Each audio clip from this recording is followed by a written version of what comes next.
Hello friends. Did you know that nearly 80% of those who watch my videos aren't subscribed? If you enjoy the content, I'd truly appreciate it if you hit that subscribe button. It helps a lot. Also, don't forget to leave a like and share your thoughts in the comments. Your interaction not only supports the channel's growth, but also helps these stories reach more people. Thank you all for being here. By the way, where are you watching from? Let me know in the comments.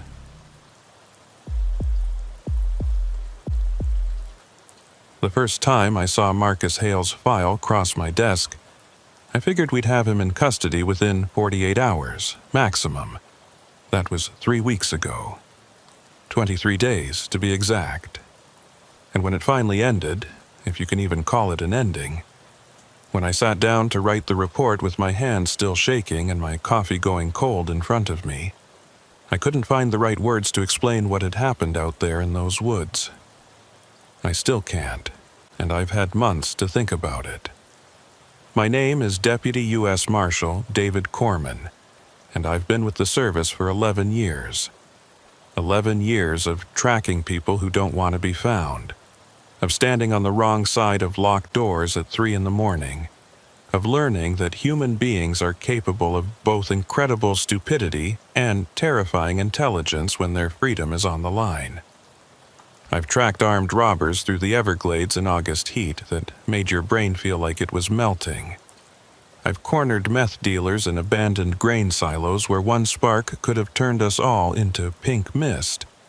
I've pulled fugitives out of attics where they'd been hiding for months, living in their own filth, eating rats, doing whatever it took to stay free for just one more day. I've seen people do desperate things when they're running. I've seen them hurt people they love. I've seen them abandon children, steal from churches, shoot at cops who were just doing their jobs. I've seen them make mistakes that cost them everything, their families, their futures, their lives. But I've never seen anything like Marcus Hale. Not before that case. Not since. And if I'm being honest, I hope I never see anything like it again. The warrant came through on a Tuesday morning in late September. Federal firearms violations, assault on a federal officer, and flight to avoid prosecution. Hale had been a person of interest in a string of armed robberies across the Midwest. Small-town banks mostly, places with minimal security and even less backup. The FBI had been building a case for months, but when agents showed up at his trailer outside of Asheville, North Carolina, things went sideways fast. According to the report, Hale had been expecting them.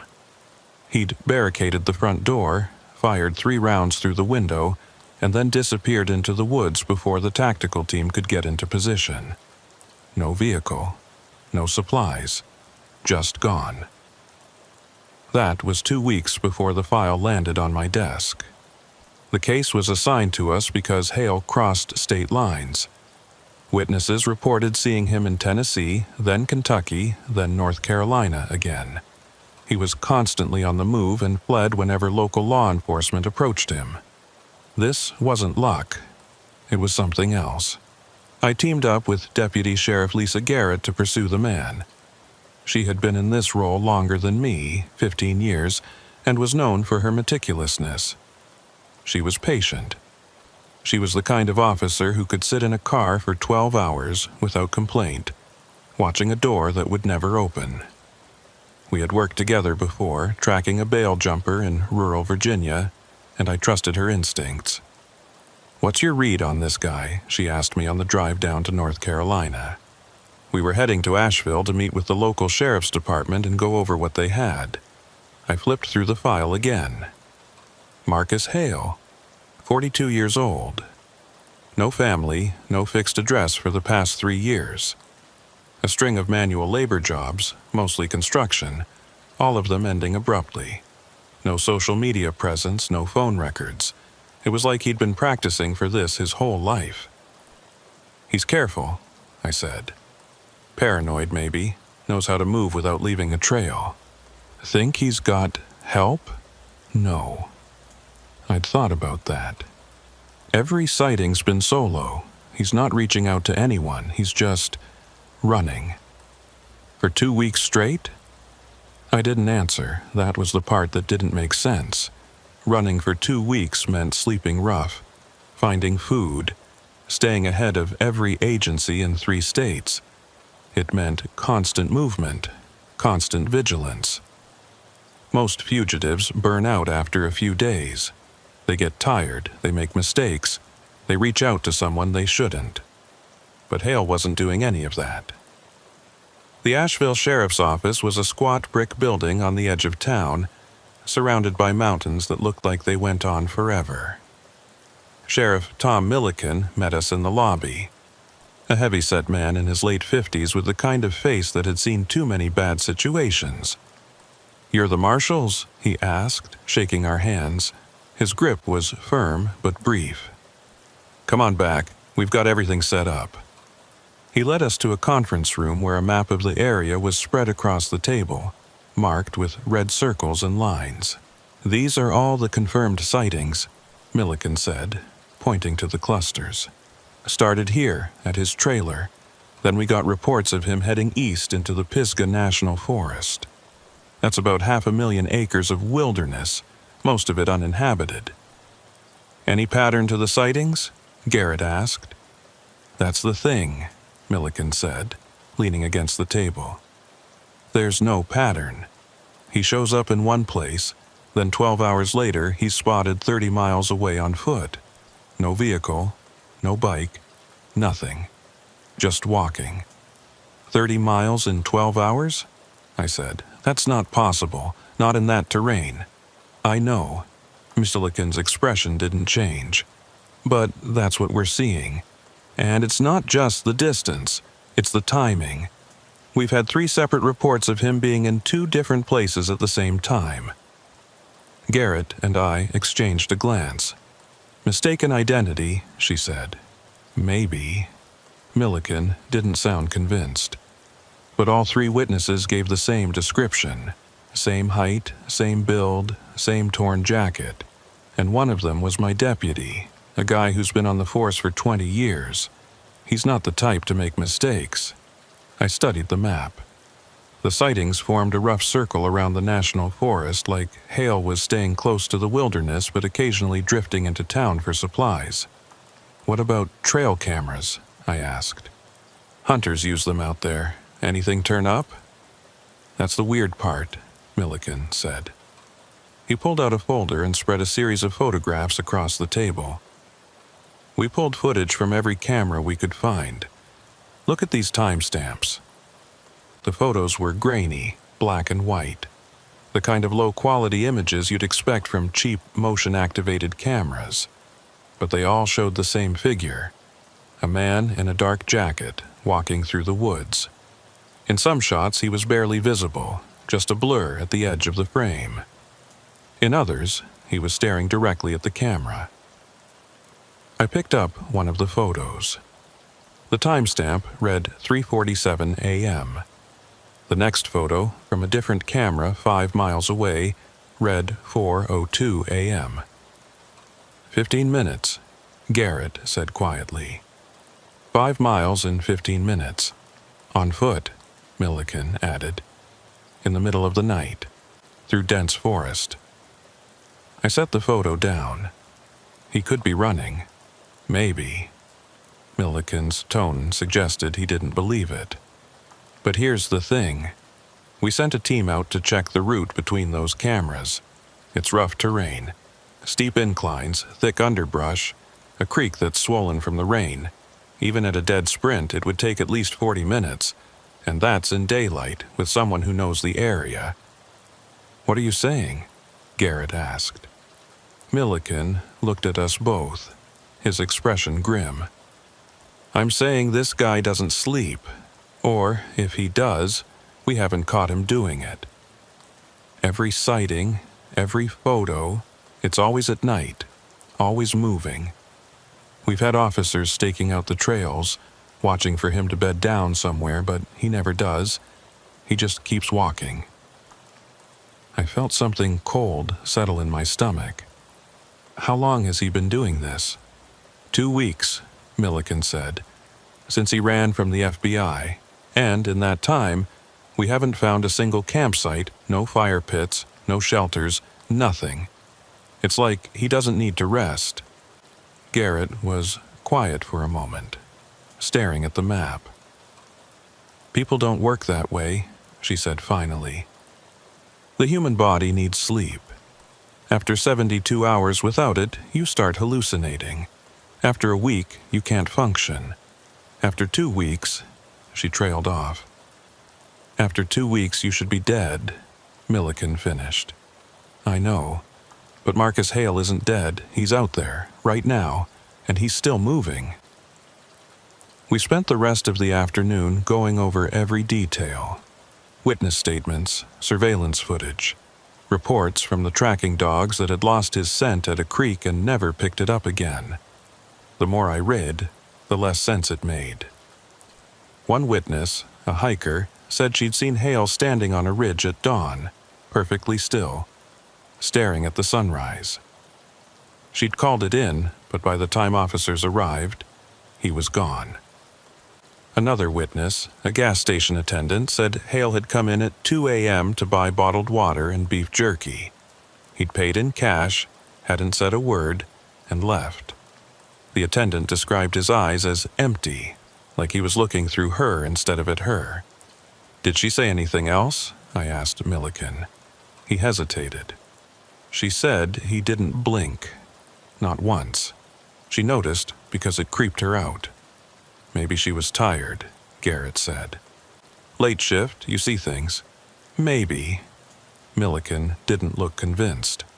That night, Garrett and I checked into a motel on the edge of town. It was the kind of place where the air conditioner rattled and the TV only got 3 channels. But it was close to the forest, and that's what mattered. We'd start our search at first light, working our way through the areas where Hale had been sighted most recently. I couldn't sleep. I lay in bed, staring at the ceiling, thinking about the photos, about the timestamps, about the witness who said Hale's eyes were empty. I kept telling myself there had to be a rational explanation. Mistaken identity, faulty cameras, exaggerated reports. But the more I turned it over in my mind, the less any of that made sense. At some point, I must have dozed off because I woke to the sound of my phone buzzing. It was 4:23 a.m. Garrett's name was on the screen. "Yeah?" I answered, my voice thick with sleep. "Turn on the news," she said. "Local station, Channel 7. I fumbled for the remote and flipped through the channels until I found it. The screen showed a reporter standing in front of a small convenience store, the kind of place that stayed open all night for truckers and insomniacs. The banner at the bottom of the screen read, "Fugitive sighting in Bakersville.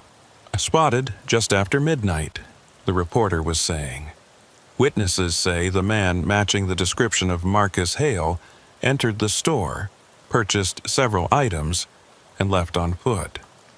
Authorities are asking anyone with information to call the tip line." Bakersville. I grabbed the map from the table and found it. It was 40 miles north of Asheville, in the opposite direction from where we'd expected Hale to go. "He's moving again," Garrett said on the phone. "We need to get out there. Now? Now!" I was dressed and in the car within 10 minutes. Garrett was waiting in the parking lot, her expression tense.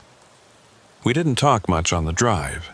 The roads were empty at that hour, just the two of us and the occasional semi-truck hauling freight through the mountains. Bakersville was a nothing town, population maybe 500, the kind of place where everyone knew everyone and strangers stood out. The convenience store was on the main drag, a fluorescent-lit box surrounded by darkness. 2 sheriff's deputies were already there, interviewing the clerk. "Marshals?" one of them asked as we walked in. He was young, mid-20s, with the kind of nervous energy that came from being new on the job. "You hear about the sighting?" "Yeah," I said. "What did the clerk say?" "She's pretty shaken up," the deputy said. "Says the guy came in, didn't say a word, just grabbed what he needed and left. Paid in cash, exact change. She said he smelled like the woods, like dirt and sweat. "Did she get a good look at him?" Garrett asked. "Yeah." The deputy glanced toward the clerk, a middle-aged woman sitting on a stool behind the counter. "She said it was definitely him. Same description as the bulletin, but there's something else." "What?" "She said he was soaking wet, like he'd just walked through a river."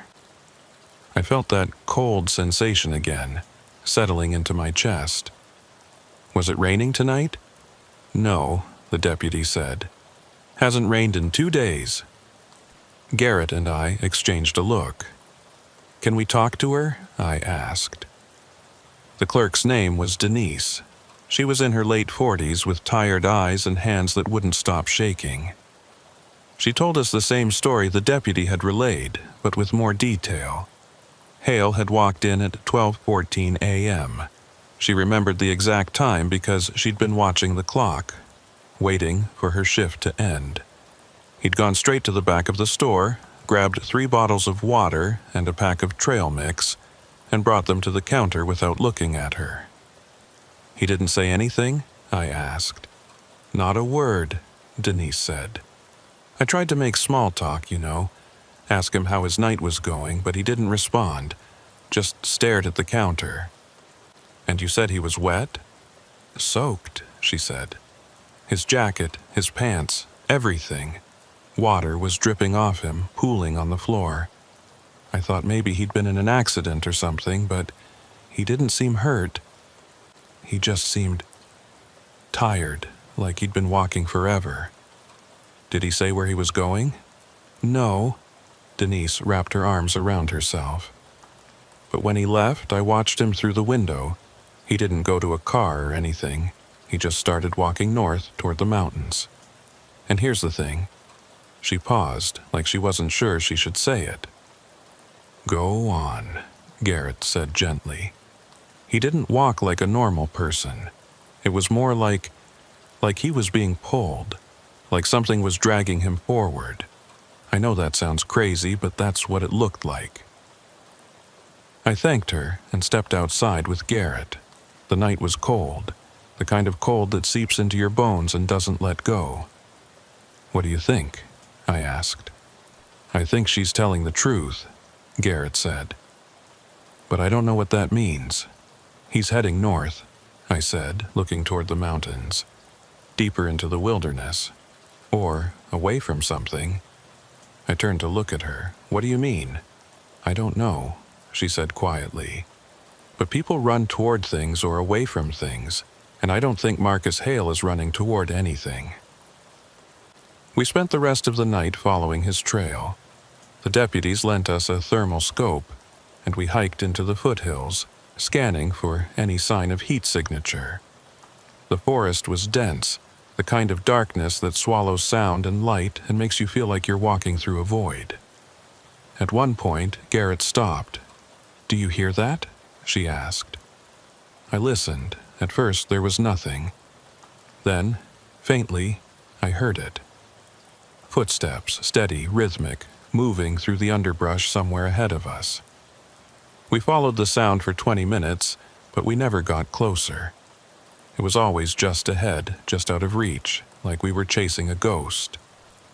When the sun finally came up, we were miles from the road, standing on a rocky outcrop overlooking a valley. The forest stretched out below us, endless and silent. Somewhere down there, Marcus Hale was still moving. "He's not going to stop," Garrett said. "Is he?" I didn't answer, because I was starting to think she was right. We didn't find Marcus Hale that first day, or the second, or the third. What we did find were traces. Boot prints in the mud, always heading north. A torn piece of fabric caught on a branch, the same dark jacket every witness had described. A discarded water bottle, still cold to the touch like it had been set down minutes before we arrived. Each piece of evidence told us we were close, but close wasn't enough. By the end of the first week, we'd covered over 100 miles of terrain. Garrett and I worked 12-hour shifts, sometimes longer, coordinating with local search and rescue teams, tracking dogs, even a helicopter from the state police. But Hale stayed ahead of us, always. "It's like he knows where we're going to be," Garrett said one night. We were sitting in the car at the edge of a logging road eating cold sandwiches and going over the map for the 100th time. "Every time we set up a perimeter, he slips through. Every time we think we've got him cornered, he's already gone. He's got experience," I said. "Military, maybe. Or he spent enough time in the wilderness to know how to move without being seen." "It's more than that," Garrett said. She pointed to the map. "Look at this. We've got sightings here, here, and here, all within a 6-hour window. That's 15 miles between the first and last sighting, on foot, in the dark." "People can cover that distance," I said, though I wasn't sure I believed it. "Not without rest," Garrett said. "Not for a week straight. David, he's not sleeping. We've got thermal imaging, trail cameras, officers posted at every shelter and campsite within 50 miles. And we haven't caught him resting once." I stared at the map. She was right. Every sighting, every piece of evidence, pointed to the same impossible conclusion. Marcus Hale hadn't stopped moving since the day he ran. The locals started talking. It started with the search and rescue volunteers, the people who knew the mountains better than anyone. They'd come back from the field with stories that didn't quite add up. Footprints that ended in the middle of a clearing, with no sign of where they continued. Strange sounds in the night, like someone walking in circles just beyond the edge of the campfire light. One volunteer, a man named Carl, who'd been hiking these mountains for 30 years, told me he'd seen Hale standing on a ridge at dusk. "I yelled at him to stop," Carl said. "But he didn't move. He just stood there, staring at me. And then he turned and walked into the trees. I followed him, but when I got to the ridge, there was nothing. No tracks, no sound, nothing. It was like he'd vanished." "Maybe he circled back," I suggested. Carl shook his head. "I know these woods, Marshal. I know every trail, every shortcut. There's no way he could have doubled back without me seeing him. It's like he just stepped out of existence." I didn't know what to say to that. The sightings kept coming. A gas station attendant in a town called Marshall reported seeing Hale at 3 a.m., buying more water and trail mix. A farmer near Hot Springs said he'd seen someone matching Hale's description walking along the highway at dawn, soaked to the skin despite the clear weather. A truck driver said he'd nearly hit Hale on a back road, that the man had stepped into the road without warning and then disappeared into the ditch before he could brake. "Did you stop?" I asked the trucker. "Hell no," he said. "I wasn't about to get out of my truck in the middle of the night for some lunatic, but I saw him in the rear view. He was just standing there watching me drive away." "What was he doing?" "Nothing, just standing, didn't move, didn't blink. It was like he wasn't real." Garrett and I decided to split up. She'd take the northern routes, focusing on the areas where Hale had been sighted most recently. I'd work the southern trails, covering the places he might circle back to. It wasn't ideal, but we were running out of options. I spent 2 days hiking alone, following every lead, checking every abandoned cabin and hunting blind. The forest was starting to feel different, oppressive, like the trees were watching me. I told myself it was just exhaustion, that I'd been out here too long but the feeling wouldn't go away. On the 3rd day, I found something. It was a campsite, or what was left of one. A ring of stones arranged in a circle, the ashes inside still warm. I knelt down and touched them, feeling the faint heat against my fingers. Someone had been here recently, within the last few hours. I radioed Garrett. "I've got something, looks like a fire pit, still warm." "Where are you?" she asked. I gave her my coordinates. "About 2 miles east of the Appalachian Trail junction. I'm going to keep looking." "Be careful," she said. "If it's him, he knows you're there."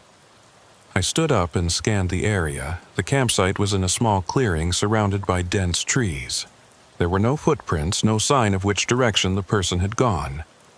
Just the fire pit and a few flattened patches of grass where someone might have sat. And then I saw it. Carved into a tree at the edge of the clearing was a single word: awake. The letters were rough, jagged, like they'd been scratched into the bark with a knife.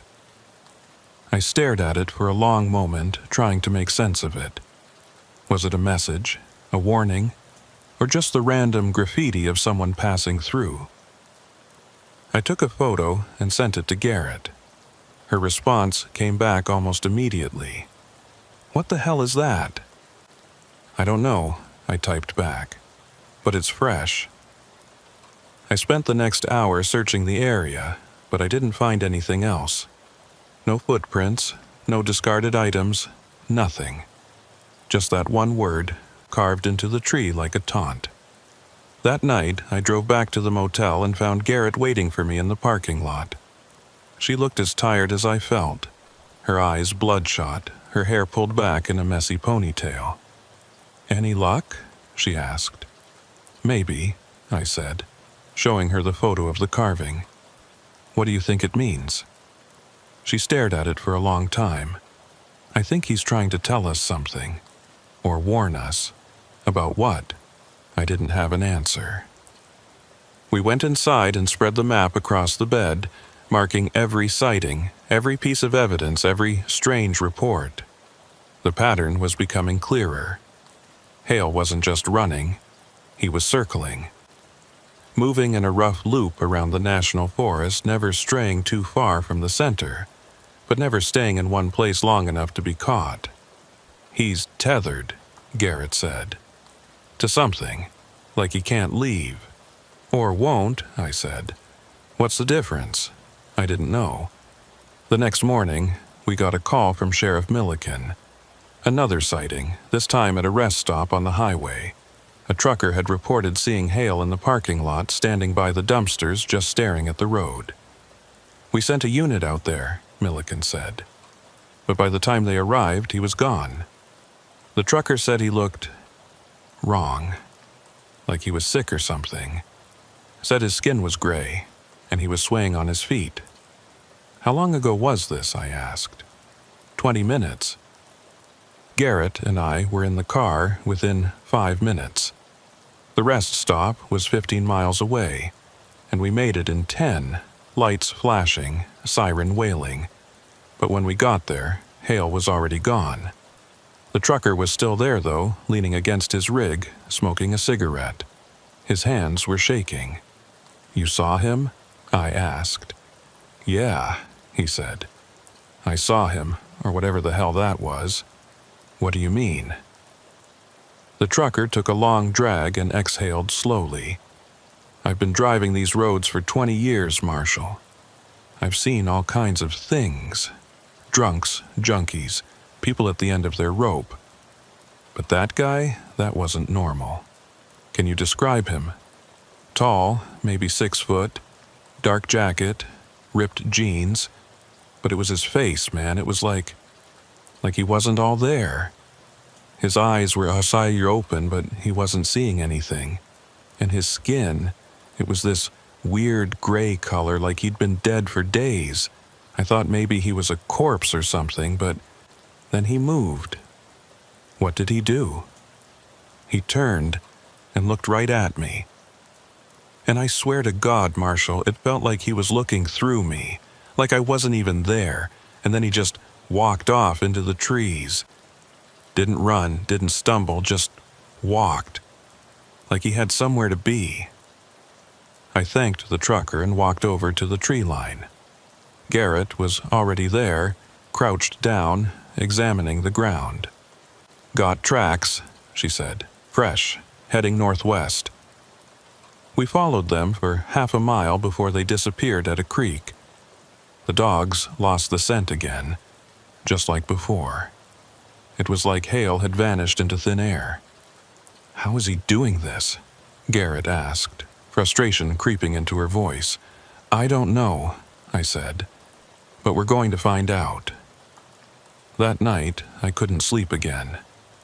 I lay in bed, staring at the ceiling, thinking about the trucker's description.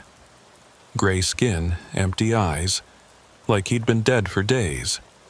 People don't look like that when they're alive, not unless they're very, very sick. I pulled out my phone and started researching. Sleep deprivation, extreme fatigue, dehydration. The symptoms matched what the trucker had described. After 2 weeks without sleep, the human body starts to shut down. The skin turns pale, the eyes become unfocused, motor functions deteriorate. Most people can't even stand at that point, let alone walk for miles through the wilderness. But Marcus Hale was still moving. I kept searching, falling down rabbit holes of medical studies and case reports. Fatal familial insomnia, extreme stress responses, adrenaline overdoses. None of it fit. Nothing explained how someone could go 2 weeks without sleep and still function, unless he wasn't functioning, unless he was just moving. I closed my phone and stared at the dark ceiling. Somewhere out there, Marcus Hale was walking through the night, his body failing, his mind unraveling. And for reasons I couldn't explain, he wouldn't stop. The next day, we got 3 more sightings, all of them within a 10-mile radius, all of them in the middle of the night, and all of them described the same thing: a man who looked like he was dying, walking north, always north, like he was being pulled by an invisible thread. "We need to cut him off," Garrett said. "Figure out where he's going and get there first." I looked at the map. The sightings formed a pattern, a line pointing toward the deepest part of the national forest, a place called Devil's Creek. It was remote, almost inaccessible, the kind of place where hikers went missing and were never found. "That's where he's going," I said. "Then that's where we need to be." We left at dawn, driving as far as the roads would take us, then hiking the rest of the way. The terrain was brutal, steep climbs and thick underbrush, but we pushed through. By midday, we'd reached Devil's Creek. It was a narrow gorge, carved out by a fast-moving stream, surrounded by cliffs on both sides. The only way in or out was a single trail that wound through the rocks. If Hale was heading here, we'd see him coming. We set up a position on a ridge overlooking the gorge and waited. Hours passed. The sun dipped below the horizon, and the forest grew dark. Garrett and I took turns watching through the thermal scope, scanning for any sign of movement. But there was nothing. Just the creek, rushing over the rocks, and the wind, moving through the trees. And then, at 11:47 p.m., I saw him. A heat signature moving along the trail at the bottom of the gorge. Slow, steady, heading straight toward us. "I've got him," I whispered into the radio. "Where?" Garrett asked. 600 yards moving north, he's alone. Let's move." We descended into the gorge using the rocks for cover, keeping our distance. The figure was closer now, maybe 200 yards away. I could see him through the scope, a man in a dark jacket, walking with a strange, uneven gait. His head was down, his arms hanging loose at his sides. "Marcus Hale!" I shouted. "U.S. Marshals, stop where you are!" He didn't stop. He didn't even slow down. He just kept walking, like he hadn't heard me. "Hale!" I shouted again. "This is your last warning. Stop now, or we will use force." Still nothing. Garrett and I moved closer, weapons drawn, closing the distance. 50 yards, 30, 20, and then he stopped. He stood there perfectly still, his back to us. For a moment, I thought he was going to turn around to face us, to finally end this, but he didn't. He just stood there, swaying slightly like he was standing on the deck of a ship. "Hale," I said, my voice steady but firm. "Turn around, slowly." Keep your hands where I can see them." He didn't move. "Hale, do it now." And then, slowly, he started to turn. But there was something wrong with the way he moved. It wasn't smooth. It was jerky, mechanical, like his joints weren't working right, like he was a puppet being pulled by strings. When he finally faced us, I saw his face. The trucker had been right. His skin was gray, almost translucent, stretched tight over his skull. His eyes were open, but they didn't focus on us. They stared past us, at something we couldn't see. His mouth hung open and his breath came in short, rasping gasps. "Jesus," Garrett whispered. "Hale," I said again, trying to keep my voice calm. "It's over. You need to come with us. We'll get you help." His mouth moved, like he was trying to speak, but no sound came out. And then, slowly, he raised one hand and pointed behind us. I turned instinctively and saw nothing, just the dark forest and the rushing creek. When I looked back, Hale was walking again. Not toward us. Not away. Just walking deeper into the gorge, toward the cliffs. "Stop!" I shouted, running after him. "Hale, stop!" But he didn't stop. He reached the edge of the cliff, where the creek dropped into a waterfall, and without hesitation he stepped off. I lunged forward, grabbing for him, but I was too late. He fell, disappearing into the darkness below, swallowed by the sound of the rushing water. Garrett and I scrambled down the rocks, using our flashlights to search the pool at the base of the waterfall.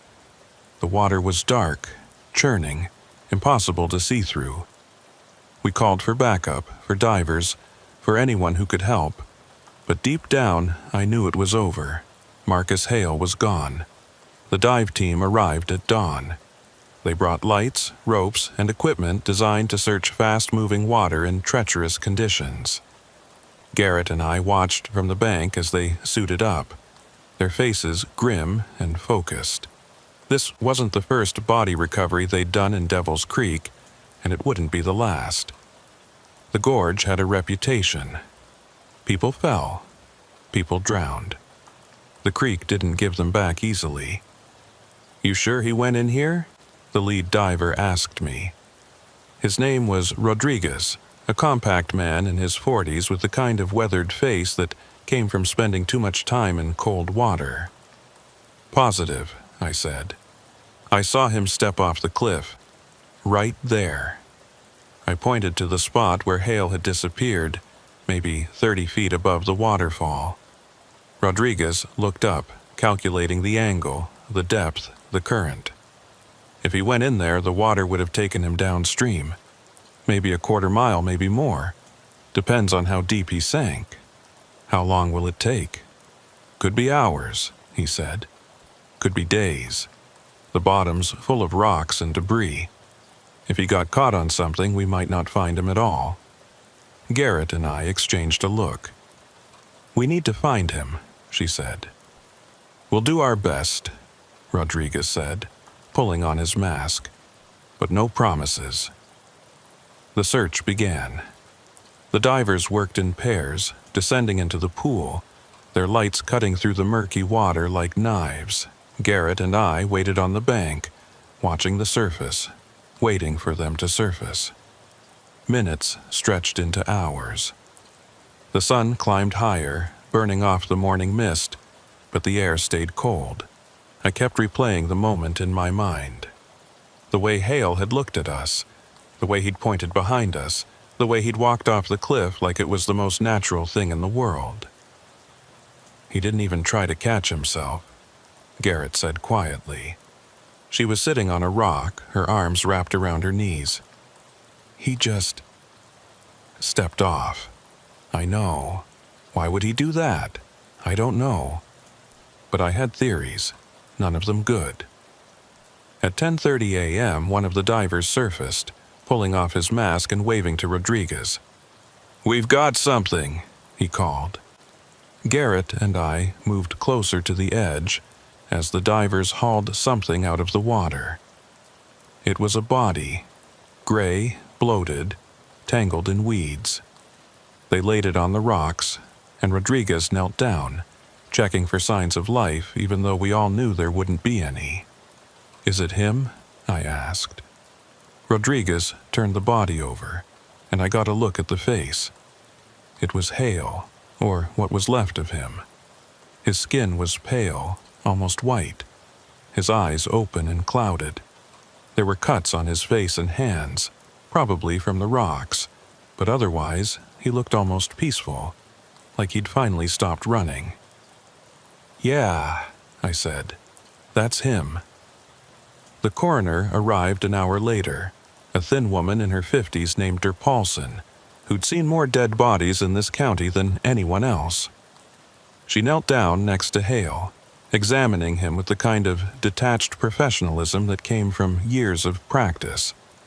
"Time of death?" I asked. "Hard to say," she said, not looking up. "The cold water slows decomposition, but based on the condition of the body, I'd guess within the last 12 hours. "That matches," Garrett said. "We saw him go in around midnight." Dr. Paulson frowned. "You saw him go in?" "Yeah," I said. "Why?" She didn't answer immediately. Instead, she continued her examination, checking his eyes, his mouth, his hands. Finally, she sat back and looked at us. "How long was he in the water?" 8 hours, give or take," I said. "And you're sure it was him? You saw him fall?" "Positive." Dr. Paulson's frown deepened. "Then I don't understand." "Understand what?" She pointed to Hale's hands. "Look at his fingers. The skin's wrinkled, but not excessively, and his eyes. There's no significant cloudiness, no sign of prolonged water exposure. If he'd been in the water for 8 hours, especially in cold, fast-moving water like this, I'd expect more damage. More swelling, but this," she trailed off, shaking her head. "What are you saying?" Garrett asked. "I'm saying it looks like he's only been in the water for an hour. Maybe less." "That's not possible," I said. "We were here the whole time. We watched the search. He didn't surface." "I'm not saying he did," Sir Paulson said. "I'm just telling you what the body is showing me. And it doesn't match your timeline." She called for the body to be transported to the morgue, and Garrett and I stood there watching as they loaded Hale onto a stretcher and carried him up the trail. Neither of us spoke. We didn't need to. We were both thinking the same thing. Something wasn't right. Back at the sheriff's office, we debriefed with Milliken. He listened to our account without interrupting, his expression unreadable. When we finished, he leaned back in his chair and rubbed his face with both hands. "So, let me get this straight," he said. "You chased him for 2 weeks. He never slept, never stopped moving, and when you finally cornered him, he walked off a cliff." "That's the short version," I said. "And the coroner thinks he wasn't in the water as long as he should have been." "Yeah." Milliken was quiet for a long moment. "You think there's a mistake?" "Maybe the body got caught on something, kept it from drifting." "Maybe," Garrett said. "But that doesn't explain the rest of it." "What rest?" "The sightings," I said. "The distances he covered. The fact that he didn't sleep for 2 weeks. None of it makes sense, Sheriff." Milliken looked at me, his eyes hard. "What are you saying, Marshal? That this was something other than a fugitive running from the law?" "I'm saying I don't know what it was." He stood up and walked to the window, staring out at the mountains. "People do strange things when they're desperate," he said finally. "They push themselves past what they thought was possible. They survive things they shouldn't. Maybe Hale was just tougher than most. Maybe," I said, though I didn't believe it. Milliken turned back to us. "Look, I know this case has been hard on both of you. You've been out there for weeks, barely sleeping, barely eating. Maybe you're seeing things that aren't there. We're not making this up. Garrett said, her voice sharp. I'm not saying you are, Milliken said. But sometimes, when you're exhausted, your brain fills in the gaps, makes connections that aren't really there. I've seen it happen before. We know what we saw, I said. Milliken sighed. Then put it in your report, but do me a favor, keep it factual. Stick to what you can prove. The rest? He trailed off, shaking his head. The rest is just going to raise questions nobody wants to answer. The autopsy was scheduled for the next morning. Garrett and I went back to the motel, but neither of us could sleep. I kept thinking about Hale's face, the way his skin had looked, the way his eyes had stared past us. I kept thinking about the word carved into the tree, awake. At 2 a.m., my phone rang. It was Dr. Paulson. Marshal Corman, she said. Her voice sounded strained. Yeah, I said, sitting up in bed. What's wrong? I need you to come to the morgue, now. Why? What happened? Just come. Please. I woke Garrett, and we drove to the hospital in silence. The morgue was in the basement, a sterile white room that smelled like disinfectant and death. Dr. Paulson was waiting for us, still in her scrubs, her face pale. What's going on? I asked. She didn't answer. Instead, she led us to the examination table where Hale's body was laid out, covered by a sheet. She pulled it back, and I saw his face again. But something was different. His eyes were closed. I don't understand, Garrett said. We saw him at the creek. His eyes were open. They were, Dr. Paulson said. When I examined the body this afternoon, his eyes were open. Clouded, like I told you. But when I came back tonight to start the autopsy, they were closed. Maybe someone closed them, I said. One of your assistants. No one else has been in here, Dr. Paulson said. I checked the logs. I was the last person to see the body, and I didn't close his eyes. Then how? There's more, she interrupted. She pulled the sheet down further, revealing Hale's chest. I started the external examination. Look at this. She pointed to a series of marks on his torso. They were faint, almost invisible, but under the light I could see them. Lines, dozens of them, crisscrossing his skin in a strange pattern. What are those? Garrett asked. I don't know, Dr. Paulson said. They weren't there this afternoon. I would have noticed. You're saying they appeared after he died? I'm saying they weren't there before, and now they are, and I don't have an explanation for it. I stared at the marks. They looked deliberate, almost like some kind of script or symbol, but I couldn't make sense of them. Have you taken photos? Yes, Dr. Paulson said. But there's something else. When I measured the body for the autopsy report, I noticed something odd, his height. What about it? According to his arrest records, Marcus Hale was 6'2", but the body on this table is 6'4". That's not possible, Garrett said. We saw him. It's the same man. I know, Dr. Paulson said, but the measurements don't lie.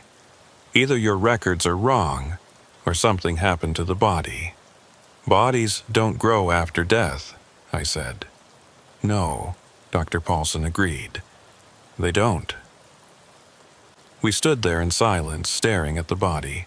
Finally, Garrett spoke. What do you want us to do? I don't know, Dr. Paulson said. But I needed you to see this because whatever's going on, it's not normal, and I don't think it's over. She covered the body again, and we left. Outside, the air was cold and still. Garrett leaned against the car, her arms crossed, staring at the sky. What the hell is happening, David? I don't know, I said. We saw him fall. We watched them pull him out of the water. That's him in there. It has to be. I know. But the height, the marks, the eyes, none of it makes sense. I didn't have an answer. We stood there for a long time, neither of us speaking, both of us trying to make sense of something that had no sense to be made. Finally, Garrett said, "We need to see the trail cameras." "What?" "The cameras," she said. "The ones that caught him walking through the forest. We need to go back and check them, all of them." "Why?" "Because I need to know," Sheza said. "I need to know if we were chasing the same man the whole time." We drove out to the forest at dawn. The trail cameras were still there, mounted on trees at various points along the routes Hale had taken. We pulled the SD cards from each one and loaded them onto a laptop in the car. There were hundreds of images, most of them showing nothing but empty forest, deer, the occasional hiker. But then we found them. The photos of Hale. We went through them one by one, comparing the timestamps, the locations, the angles. And slowly, a pattern emerged. In the first few photos taken in the days after Hale had fled, he looked normal. Tired, maybe, but human. His face was recognizable, his posture upright. But as the days went on, something changed. In the later photos, his face started to blur, like the camera couldn't quite focus on him. His movements became jerky, unnatural. And in the final photo, taken the night before we cornered him at Devil's Creek, he didn't look human at all. He looked like a shadow. Garrett zoomed in on the image. "What the hell is that?" "I don't know," I said. But I felt that cold sensation again, settling into my chest. We spent the rest of the day going through the evidence, trying to find some rational explanation. But there wasn't one. Everything pointed to the same impossible conclusion. The man we'd been chasing wasn't Marcus Hale, or he was, but he'd become something else. That night, I called Dr. Paulson. "Have you finished the autopsy?" "No," she said. "I've been trying, but something keeps happening." "What do you mean?" "Every time I try to start, the equipment malfunctions. The lights flicker, the instruments stop working, and the body..." She paused. "The body keeps moving." "Moving?" "Small things, a finger twitching, his head turning slightly. I know it's just post-mortem spasms, but it doesn't feel right. Do you want us to come back?" "No," she said quickly. "I just wanted you to know. I'll finish the report tomorrow, but I'm not going to be alone with the body anymore." She hung up, and I sat there, staring at my phone. Garrett was watching me. What did she say? She said the body keeps moving. Jesus Christ. I looked out the window at the dark forest. Somewhere out there, Marcus Hale had been running from something or toward something for 2 weeks straight, and now he was dead. But the feeling I had, the cold, creeping sensation in my chest, told me that whatever had been out there wasn't gone. It was still here. I never finished writing the report. I tried, God knows I tried. I sat at my desk for hours, staring at the blank screen, trying to put it all into words. The chase, the sightings, the way Hale had looked at us before he stepped off the cliff. But every time I started typing, my hands would stop, because the moment I put it down in writing, it would become real. And some part of me didn't want it to be real. The official report went to Milliken instead. He filed it under Fugitive Apprehended, Deceased, and closed the case. As far as the federal government was concerned, Marcus Hale was dead. The manhunt was over, and that was the end of it. But it wasn't. Dr. Paulson completed the autopsy 3 days after we found the body. Her report listed the cause of death as drowning, with contributing factors of exhaustion and exposure.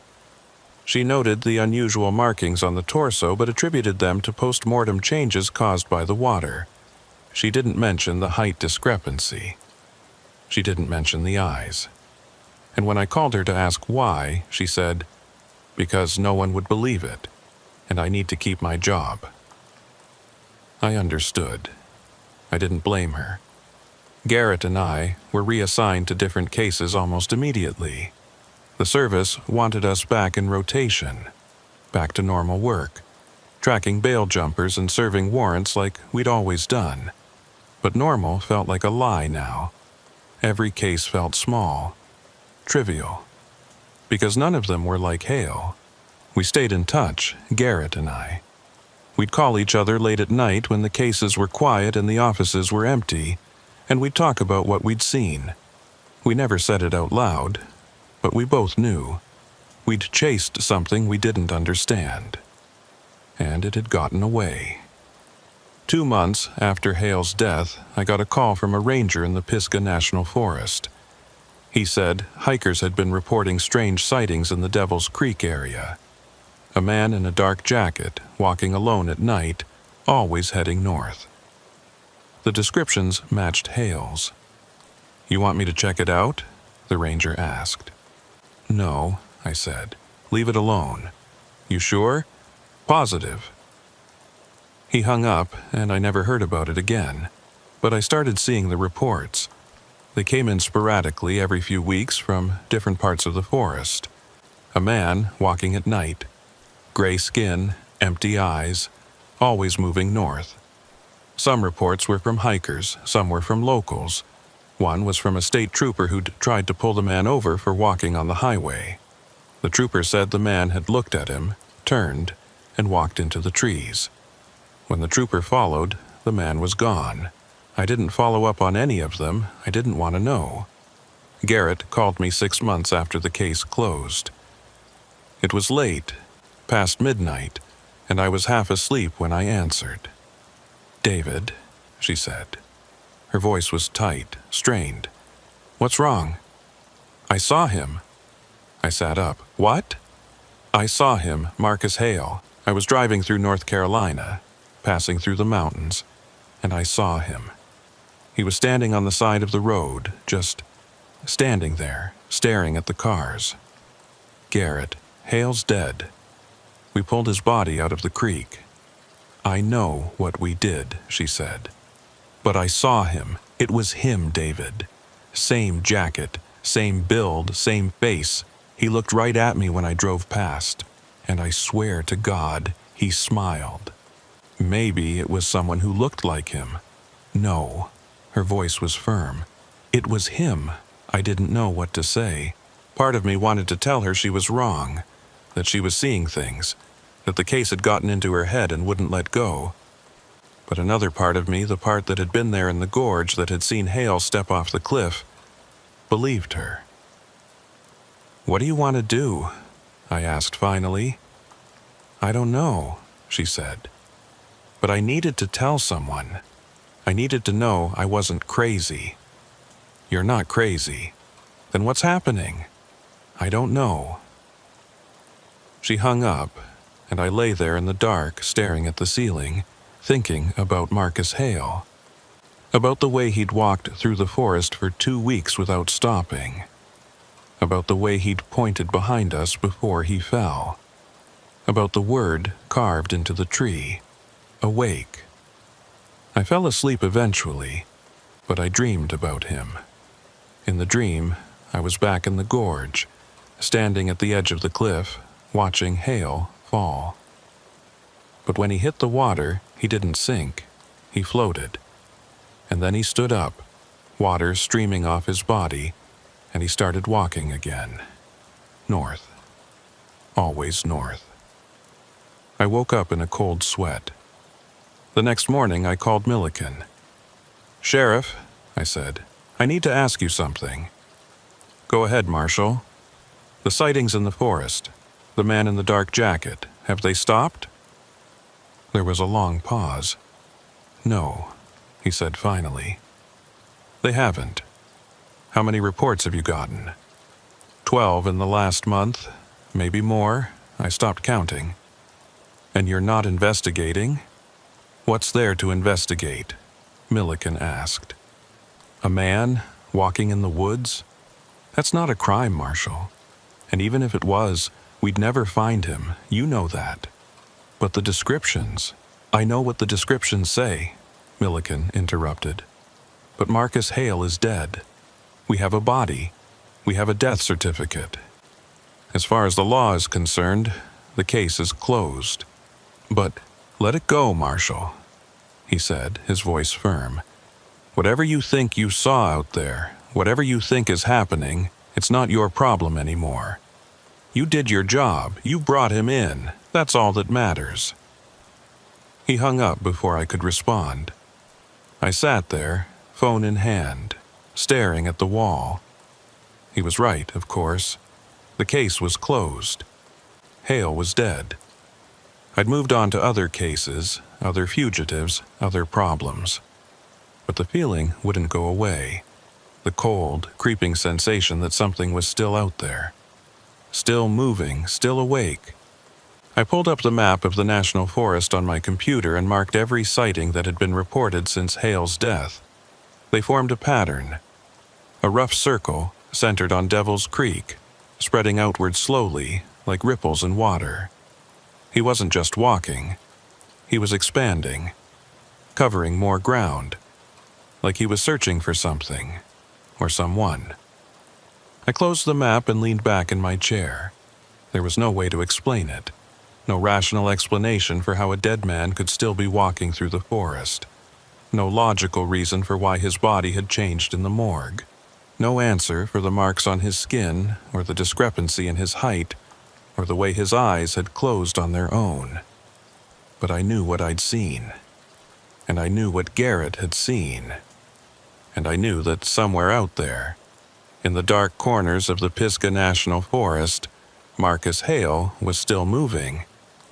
The last time I went back to North Carolina was a year after the case closed. I didn't tell anyone I was going. I just got in my car and drove, following the roads into the mountains, past the small towns and gas stations and rest stops where Hale had been sighted. I didn't have a plan. I just needed to see it again. To stand in the place where it had ended and try to make sense of what had happened. I parked at the trailhead and hiked into Devil's Creek. It was late afternoon, the sun low in the sky, casting long shadows through the trees. The forest was quiet, too quiet. No birds, no insects, just the sound of my boots on the trail and the distant rush of the creek. When I reached the gorge, I stood at the edge of the cliff and looked down at the water. It was the same as I remembered. Dark, fast-moving, unforgiving. I don't know how long I stood there. Minutes, maybe. Hours. But at some point, I felt it. That cold sensation settling into my chest. The feeling of being watched. I turned slowly, scanning the trees, the rocks, the shadows. And then I saw him. He was standing at the far end of the gorge, maybe 200 yards away, partially obscured by the trees. Dark jacket, torn jeans, gray skin. He wasn't moving. Just standing there watching me. I should have called out. I should have drawn my weapon. I should have done something. But I didn't. I just stood there staring back at him, feeling that cold sensation spread through my body. And then he started walking. Not toward me, not away, just walking. Deeper into the forest, his movements slow and deliberate, like he had all the time in the world. I didn't follow him, I didn't need to, because I knew where he was going. North. Always north.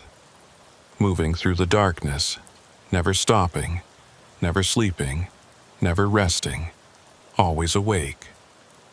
I turned and walked back to my car. I didn't look back. I didn't want to see if he was still there. I just wanted to leave, to put as much distance between myself and that place as possible.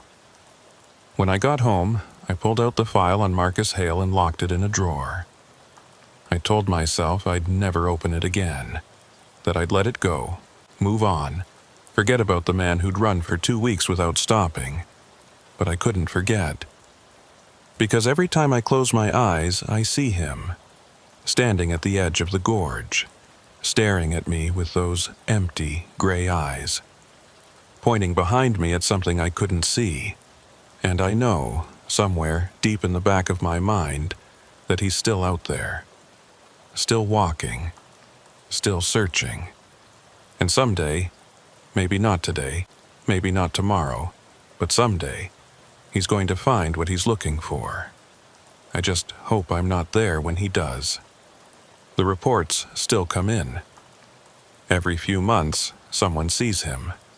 A hiker, a ranger, a trucker passing through.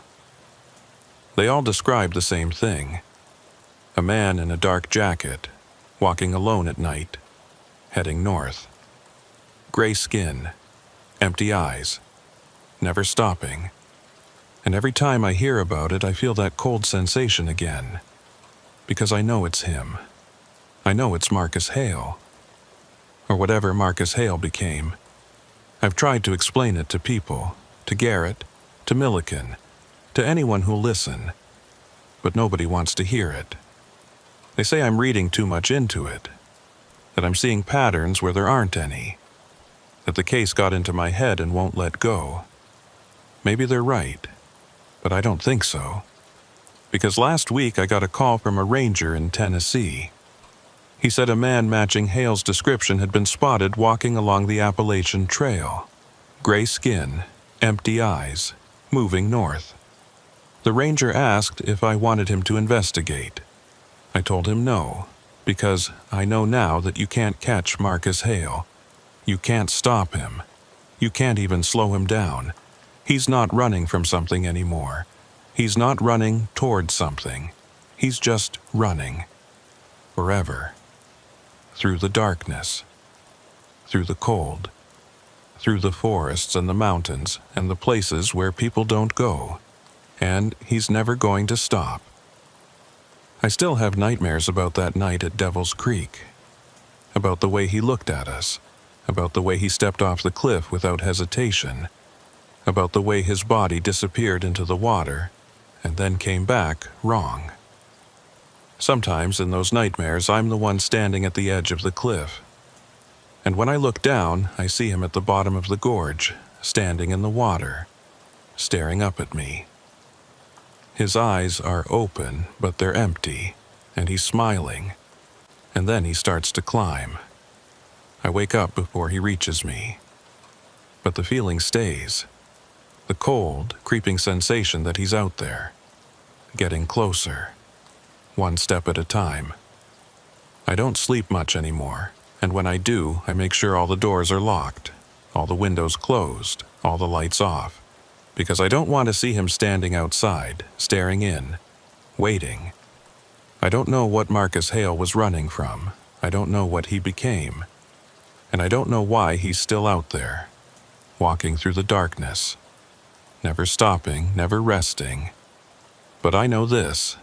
Whatever it was that kept him awake for 2 weeks, whatever it was that changed him, whatever it was that pulled him into those woods and wouldn't let him go, it's still there, and it's still waiting. And someday, maybe not today, maybe not tomorrow, but someday, it's going to find someone else. Someone like Marcus Hale. Someone who can't stop running. Someone who can't sleep. And when it does, we'll get another file on our desk. Another manhunt. Another chase through the darkness. And we'll follow them. Because that's what we do. We follow the fugitives into the places they run. Into the forests and the mountains and the darkness. But this time, I won't be the one going. Because I've seen what's out there. And I know now that some things aren't meant to be caught. Some things are meant to run forever. The file is still in my drawer, locked, untouched. I haven't opened it since the day I got back from Devil's Creek. But I know what's inside. The photos, the reports, the timeline that doesn't make sense, the evidence that points to something we don't have words for. And I know that one day, someone else is going to open that file. They're going to see the same things I saw. They're going to ask the same questions, and they're going to go looking for answers. I hope they don't find them, because some questions aren't meant to be answered. Some mysteries aren't meant to be solved. And some things, once you've seen them, you can't unsee. Marcus Hale is still out there. I know it, Garrett knows it, Dr. Paulson knows it, and somewhere deep down, Sheriff Milliken knows it too. But we don't talk about it, we don't acknowledge it, we just move on, we file the reports, we close the cases, we tell ourselves it's over, but it's not over. It's never going to be over. Because Marcus Hale is awake, and he's never going to sleep again.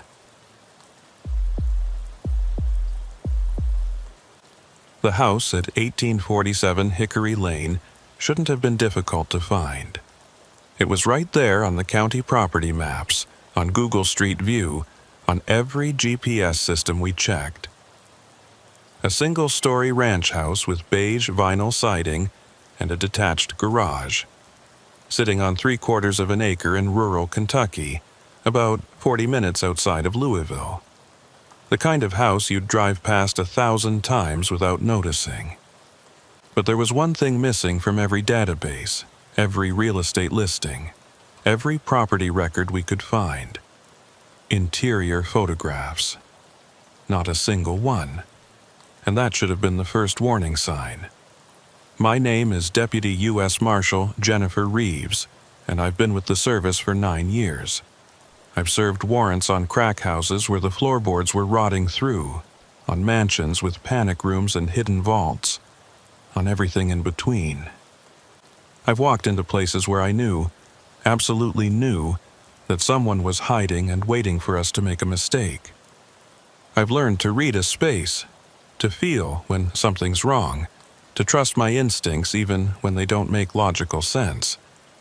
But the house on Hickory Lane broke all my instincts. It broke something deeper than that, and by the time we figured out what was happening, it was already too late to walk away. The fugitive's name was Raymond Caulfield, 47 years old, stocky build, thinning hair, the kind of face that belonged to a middle manager or a high school coach. Someone unremarkable, someone you'd forget 5 minutes after meeting him. But Raymond Caulfield had managed to embezzle over $2 million from the construction company where he'd worked as an accountant, and when the FBI started closing in, he'd vanished. That was 6 months ago. The warrant for his arrest came through on a Wednesday morning in early October. Fraud, wire fraud, money laundering, obstruction of justice. The FBI had traced his movements through a series of prepaid credit cards and burner phones following him from Louisville to Nashville to Memphis and back again. But 3 weeks ago, the trail had gone cold. The last ping from his phone had come from a cell tower near the town of Harrodsburg, Kentucky, population 8,000, the kind of place where strangers stick out and everyone knows everyone else's business. The FBI had passed the case to us, because they had bigger fish to fry, and because tracking fugitives is what we do.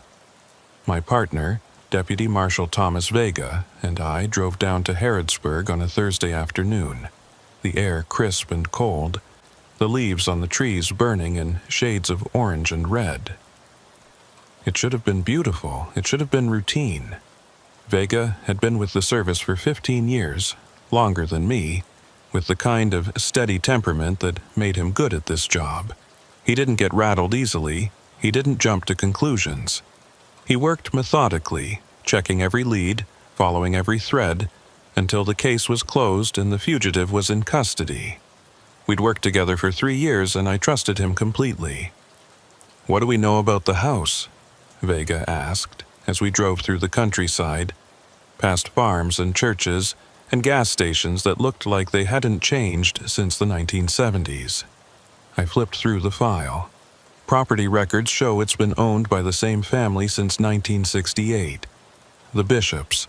Last known resident was Eleanor Bishop, died in 2019. No heirs. The house went into probate, but it's been sitting empty ever since. Empty for 4 years? According to the county, yeah, but here's the interesting part. I pulled out a surveillance photo taken by a local deputy 2 weeks ago. It showed the house from the street, the grass overgrown, the windows dark, but there was a car in the driveway, a silver Honda Accord. That car is registered to a shell company that the FBI traced back to Caulfield. He's been using it to move around. So he's squatting in an abandoned house, Vega said. Smart. No one's checking on it. No neighbors close enough to notice. Exactly. And the closest neighbor is almost a quarter-mile away. It's perfect for someone who wants to disappear.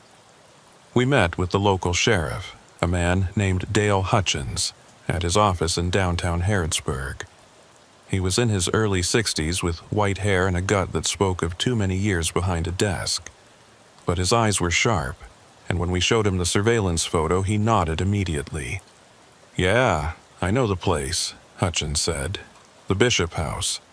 We've had the occasional call out there over the years.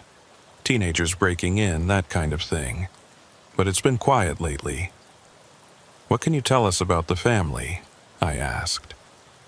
Hutchins leaned back in his chair, thinking. Eleanor Bishop lived there her whole life. Never married, no kids. Kept to herself mostly. The house was her parents' before that. They bought it in the 60s, raised Eleanor there. When they died, she stayed. Lived there alone for, God, must have been 40 years. "Anyone visit her?" Vega asked. "Not that I recall. Like I said, she kept to herself. When she died, it took 3 days before anyone noticed. The mailman finally called it in when the mail started piling up." "What about the inside of the house?" I asked. "Have you been in there?" Hutchins frowned. "Once, maybe twice. The first time was back in the 90s when Eleanor called about a prowler. Turned out to be nothing, just a raccoon in the crawl space. The second time was after she died, when we did the welfare check." "What was it like inside?" He hesitated, and I saw something flicker across his face. Confusion, maybe, or uncertainty. "Honestly, I don't remember much. It was plain. Old furniture, smelled like dust. Nothing stood out." "Do you have any photos from the welfare check?" Vega asked. "We should," Hutchins said. "Let me pull the file." He left the office and came back 10 minutes later with a thin manila folder. He spread it out on the desk, and I saw the incident report, handwritten notes, a basic property sketch, but no photos. "That's strange," Hutchins muttered, flipping through the pages. "I could have sworn we took photos. We always do on welfare checks." "Maybe they're in a different file," I suggested. "Maybe," but he didn't sound convinced. "I'll have someone look into it. In the meantime, what's your plan?" "We're going to set up surveillance," Vega said. "Watch the house. See if Caulfield's still there. If he is, we'll move in and take him into custody." "You want backup?" "Not yet," I said. "We don't want to spook him. If he sees a bunch of cop cars rolling up, he'll run. We'll handle it ourselves for now." Hutchins gave us directions to the house and offered us the use of an unmarked car, which we accepted. By late afternoon, we were parked on a dirt road about 300 yards from 1847 Hickory Lane, hidden behind a stand of trees, watching the house through binoculars. The house looked exactly like it did in the photos. Beige siding, dark windows, overgrown grass. The silver Honda was still in the driveway, parked at an angle like someone had pulled in quickly and never bothered to straighten out. There were no lights on inside, no movement, no sign that anyone was home. We watched for 3 hours. The sun set and the temperature dropped, and still there was nothing. No lights, no movement. Just the house, sitting there in the growing darkness, looking more abandoned by the minute. "Maybe he's not here," Vega said finally. "The car's here. He could have switched vehicles, or someone could have picked him up. Maybe. But I didn't think so. There was something about the house that made me uneasy, though I couldn't put my finger on what it was. It was too still, too quiet, like it was holding its breath."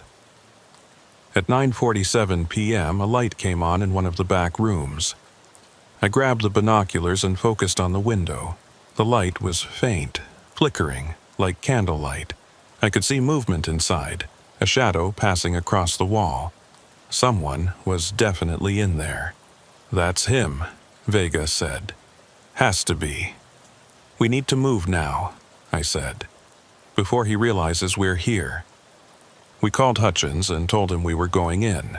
He offered to send backup, but we declined. 2 marshals against 1 unarmed fugitive. The odds were in our favor. We approached the house on foot, moving slowly, staying in the shadows. The front door was unlocked, which should have been another warning sign. But we were focused on the job, on taking Caulfield into custody, and we didn't stop to think about why the door would be unlocked in an abandoned house. I pushed it open slowly, my hand on my weapon, and stepped inside. The interior was dark. Too dark. Even with my flashlight, I could barely see 5 feet in front of me. The air smelled wrong, not like dust or decay, but like something chemical. Antiseptic, like a hospital. "U.S. Marshals," I called out. "Raymond Caulfield, we have a warrant for your arrest. Come out with your hands up." No response. Vega and I moved through the house room by room, clearing each space systematically. The layout was simple. A living room, a kitchen, 2 bedrooms, a bathroom. But something was off. The rooms felt wrong. Too small or too large. The distances didn't match what I'd expected based on the floor plan. In the back bedroom, we found the source of the light. A single candle burning on a windowsill, but the room was empty. No furniture, no belongings, nothing. Just the candle. "Where is he?" Vega muttered. I scanned the room with my flashlight. The walls were bare, the floor covered in a thin layer of dust, but there were footprints in the dust. Fresh ones. Leading from the door to the window and then stopping. Just stopping in the middle of the room, like whoever had been walking had simply vanished. "Vega," I said quietly. "Look at this." He came over and shone his light on the footprints. I watched his face change as he processed what he was seeing. "That's not possible." "I know." We searched the rest of the house, but there was no sign of Caulfield. No hidden doors, no crawl space, no attic. Just empty rooms and that lingering smell of antiseptic. We checked the garage, the yard, even the car in the driveway. Nothing. By the time we left, it was past midnight. We sat in the unmarked car, staring at the house, trying to make sense of what we'd just seen. "He was in there," Vega said. "We saw the light. We saw the footprints." "I know. So where did he go?" I didn't have an answer, and that's what scared me. We went back to the motel in Harrodsburg and tried to sleep, but I couldn't. I kept thinking about the house, about the way the rooms had felt, about the footprints that ended in the middle of an empty floor, about the door that had been unlocked like we'd been expected. At some point, I must have dozed off, because I woke to my phone buzzing. It was 6:23 a.m. Hutchins was calling. "Marshal Reeves," he said when I answered. "You need to get out to the house now." "Why? What happened?"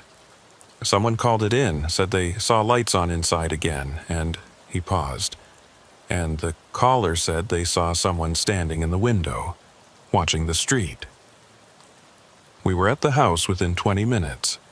The silver Honda was still in the driveway. The front door was still unlocked. But this time, when we went inside, everything was different. The layout had changed.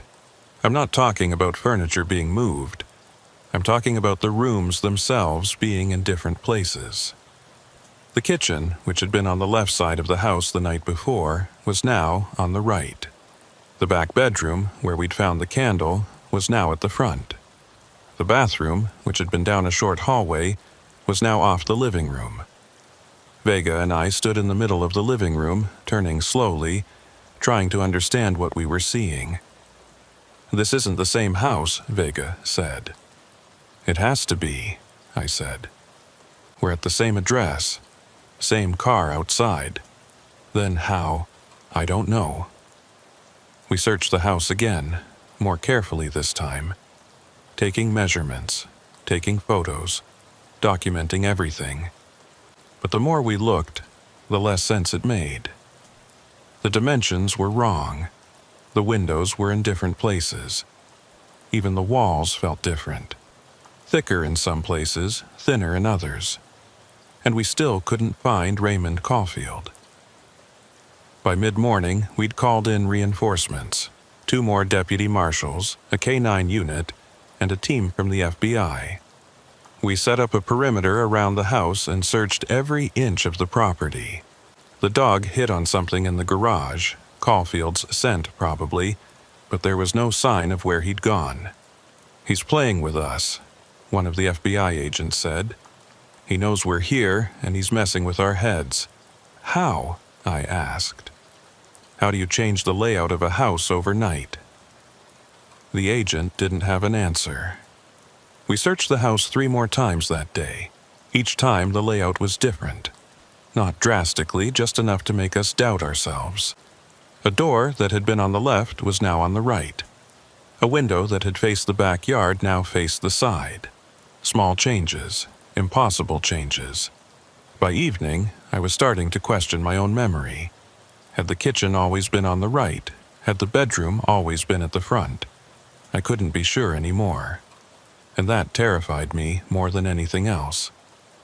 That night, we set up cameras inside the house. Motion activated, infrared, covering every room. If Caulfield came back, we'd catch him. If the house changed again, we'd have proof. We watched the feeds from the unmarked car, Vega and I taking turns, each of us staring at the screens until our eyes burned. For hours, nothing happened.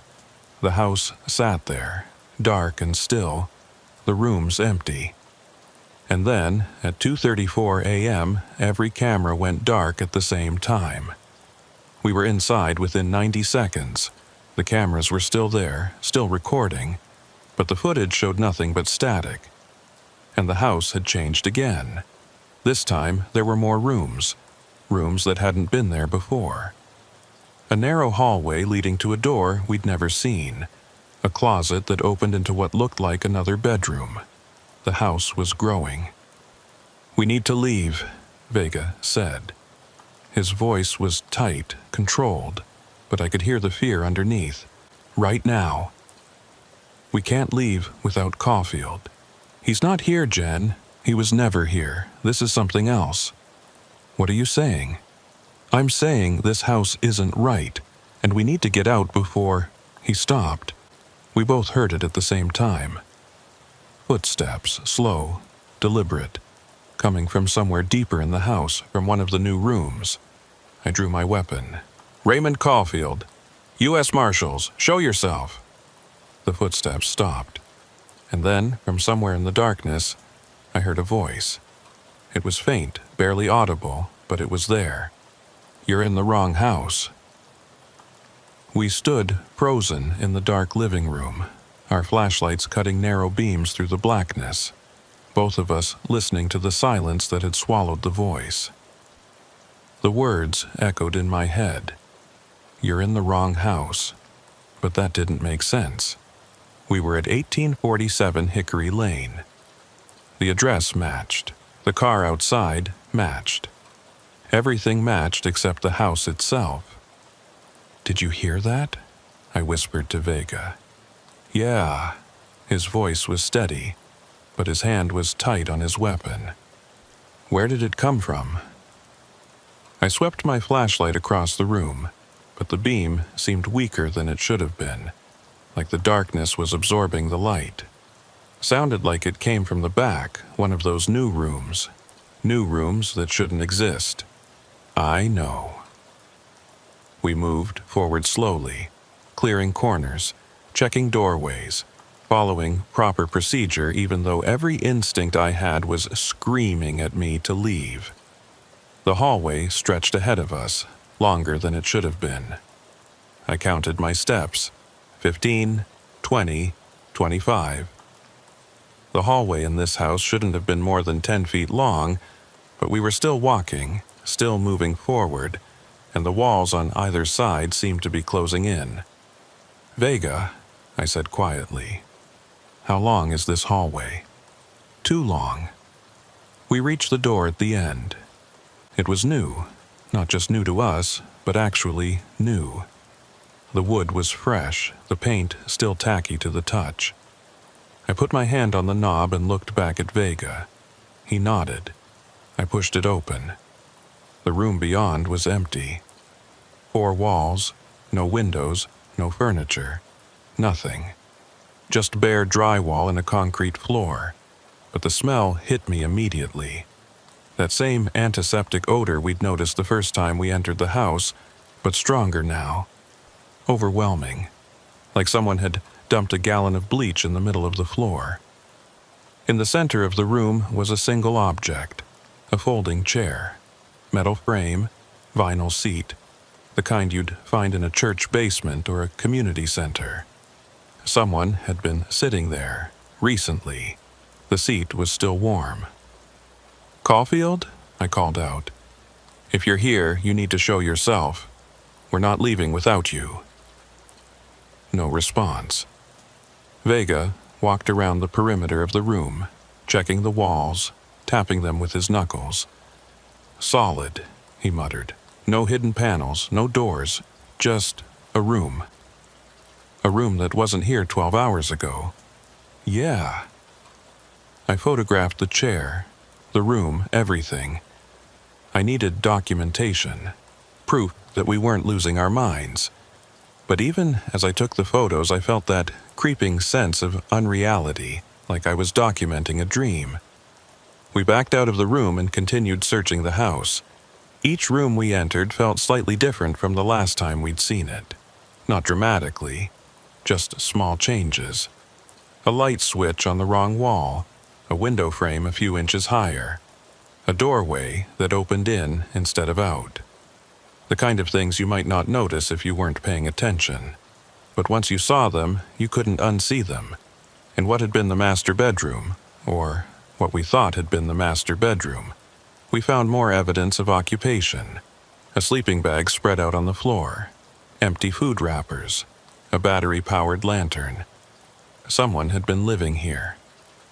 But the sleeping bag was old, faded, covered in dust. It looked like it had been there for years, not days. "This doesn't match Caulfield's profile," Vega said, crouching down to examine the sleeping bag. "He had money. He could have stayed in a hotel, rented an apartment. Why would he be camping out in an abandoned house? Maybe he ran out of money." The FBI traced credit card transactions from 2 weeks ago. He was staying at a Holiday Inn in Memphis. Then he disappears, and suddenly he's here, sleeping in a dusty sleeping bag? It doesn't add up. I knew he was right. Nothing about this case added up. But we were here, and Caulfield was somewhere in this house, or had been, and we needed to find him. We searched for another 2 hours, going through every room, every closet, every cabinet. We found more strange things. A stack of newspapers from 1987. A rotary phone that still had a dial tone when Vega picked it up, even though the house had no active phone service. A calendar on the kitchen wall showing the wrong year, 2003. "This is like a museum," Vega said. "Like someone's been collecting things from different times and just leaving them here. Or the house is remembering," I said without thinking. Vega looked at me. "What?" "Nothing. Ignore me. I'm tired." But I wasn't sure it was nothing, because the more time we spent in the house, the more I felt like we weren't alone. Not in the sense that Caulfield was hiding somewhere. In the sense that the house itself was watching us, waiting for something. We left at dawn and went back to the motel. Neither of us had slept in over 24 hours, and we were starting to make mistakes. I could feel it in the way my thoughts kept drifting, in the way I'd catch myself staring at nothing, losing track of what I was doing. "We need backup," Vega said as we sat in the motel room, drinking terrible coffee and trying to stay awake. Real backup, a full tactical team, forensics, the works. And tell them what? That the house keeps changing, that rooms appear out of nowhere, they'll think we've lost it. Maybe we have. I looked at him. He was serious. You think we're imagining this? I think we're exhausted. We're stressed, and we're operating in an environment that doesn't make sense. Carbon monoxide poisoning, maybe. Or something in the water. There's got to be a rational explanation. And the cameras? The footage that went to static? He didn't have an answer for that. I pulled out my phone and started going through the photos I'd taken. The empty room with the chair. The sleeping bag. The calendar showing 2003. But as I scrolled through them, I noticed something strange. The photos were degrading. Not all of them, just the ones taken inside the house. The images were becoming grainy, pixelated like they were corrupting in real time. Vega, look at this. He leaned over and I showed him the screen. The photo of the empty room was almost unrecognizable now, just a blur of gray and white pixels. That's not normal, he said. No, it's not. I checked the other photos, same thing. Every image taken inside the house was deteriorating. Within minutes, they were completely gone, replaced by blank squares. We need to go back, I said. Are you insane? We need answers, and the only place we're going to get them is that house. Vega stared at me for a long moment. Then he sighed. Fine, but we're not going alone this time. We're taking the full team. We called Hutchins and requested a joint operation with the sheriff's department. He agreed, though I could hear the skepticism in his voice when we tried to explain what we'd encountered. By early afternoon, we had 6 deputies, 2 more deputy marshals, and a forensics team assembled outside the house on Hickory Lane. Sheriff Hutchins himself was there, standing beside his cruiser, arms crossed, watching as we set up the perimeter. I've been doing this job for 30 years, he said to me. I've seen a lot of strange things, but a house that changes, that's a new one. I know how it sounds, I said. Do you? Because from where I'm standing, it sounds like you two have been working too hard and need some time off. Then come inside with us, see for yourself. He considered it, then he nodded. All right, let's do this. We entered the house in force, 8 officers, weapons drawn, moving in formation. The layout was different again. The front door now opened directly into what looked like a dining room, even though there'd been a living room there before. The kitchen was to the left, or maybe to the right. I was losing track. The hallways seemed to shift as we moved through them, turning corners that hadn't been there, leading us to rooms we'd never seen. One of the deputies, a young guy named Barrett, stopped in the middle of what we thought was the living room. This is wrong, he said. This is all wrong. What do you mean? Hutchins asked. I've been in this house before, Barrett said.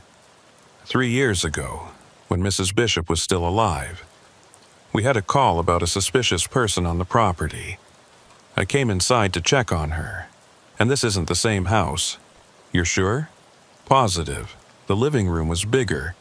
The windows were on the other wall. And there was furniture. A couch, a TV, bookshelves. This room is completely different. Hutchins looked at me, and I saw the first crack in his skepticism. All right, he said slowly. Let's keep searching. But everyone stay together, no one goes off alone. We moved through the house as a group, documenting everything, taking measurements, comparing notes.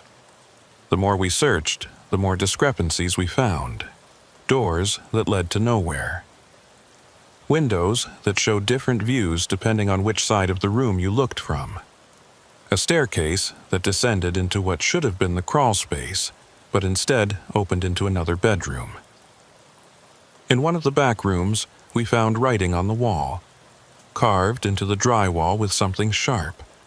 It was a single word repeated over and over, covering every surface. Leave. Leave. Leave. Leave. Leave. Leave. Who wrote this? One of the deputies asked. I don't know, I said, but I think we should listen to it. We kept searching. In what we were calling the East Wing, though I had no idea if it was actually on the east side of the house, we found another room with a chair in the center. But this time, there was something else. A file folder sitting on the seat of the chair. I approached it carefully, like it might explode. The folder was manila, worn at the edges, held together with a rubber band. I picked it up and opened it. Inside were property records for 1847 Hickory Lane. But they were wrong. The documents showed the house as having 5 bedrooms, 3 bathrooms, and over 3,000 square feet. The house we'd seen from the outside, the house on the property maps, was a single-story ranch with maybe 1,200 square feet. This doesn't match, Vega said, looking over my shoulder. I know. There were other documents in the folder. Building permits from the 1970s, showing additions being made to the house. Contractor invoices, insurance claims. But none of it matched the physical structure we were standing in. At the bottom of the pile was a photograph. Black and white, faded, showing a woman standing in front of the house. She was middle-aged, thin, with sharp features and dark eyes. On the back of the photo, written in faded ink, were the words, Eleanor Bishop, 1985. That's her, Hutchins said. That's Eleanor. I stared at the photo. There was something wrong with it, something I couldn't quite identify. And then I realized the house behind Eleanor in the photo wasn't the house we'd entered. It was bigger, darker, with more windows, more doors. It looked wrong. Sheriff, I said, you said you came into this house after Eleanor died. Do you remember what it looked like? He frowned. Like I said, I don't remember much. It was plain. Old furniture, nothing special. But you remember the layout? Not really. Why? Because I'm starting to think you were never in this house. None of us were. What are you talking about? I held up the photo.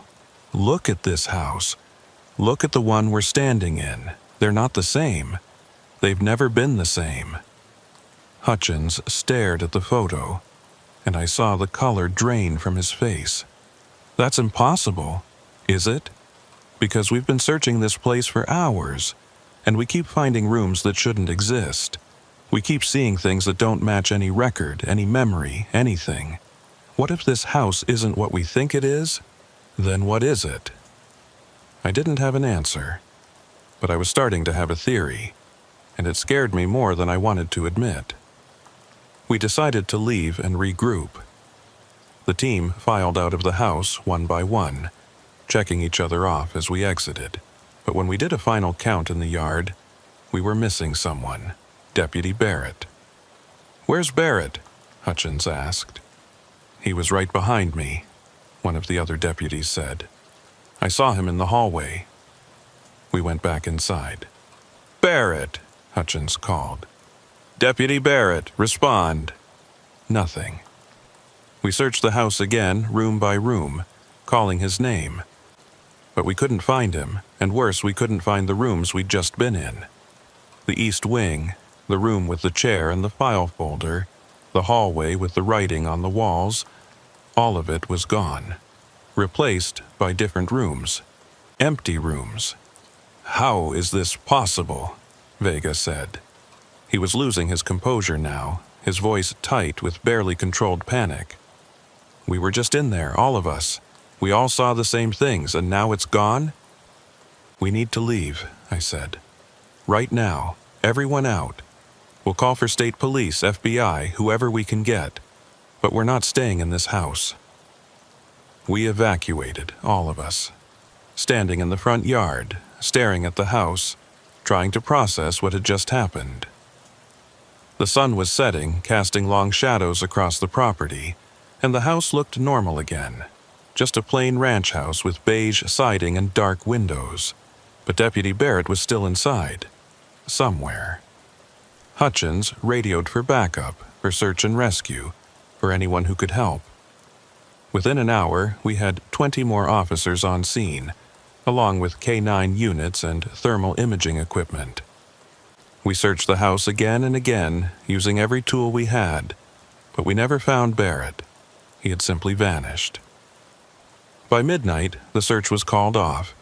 The official report would say that Deputy Barrett had left the scene without notifying anyone, that he'd walked away from the house and was probably confused or disoriented.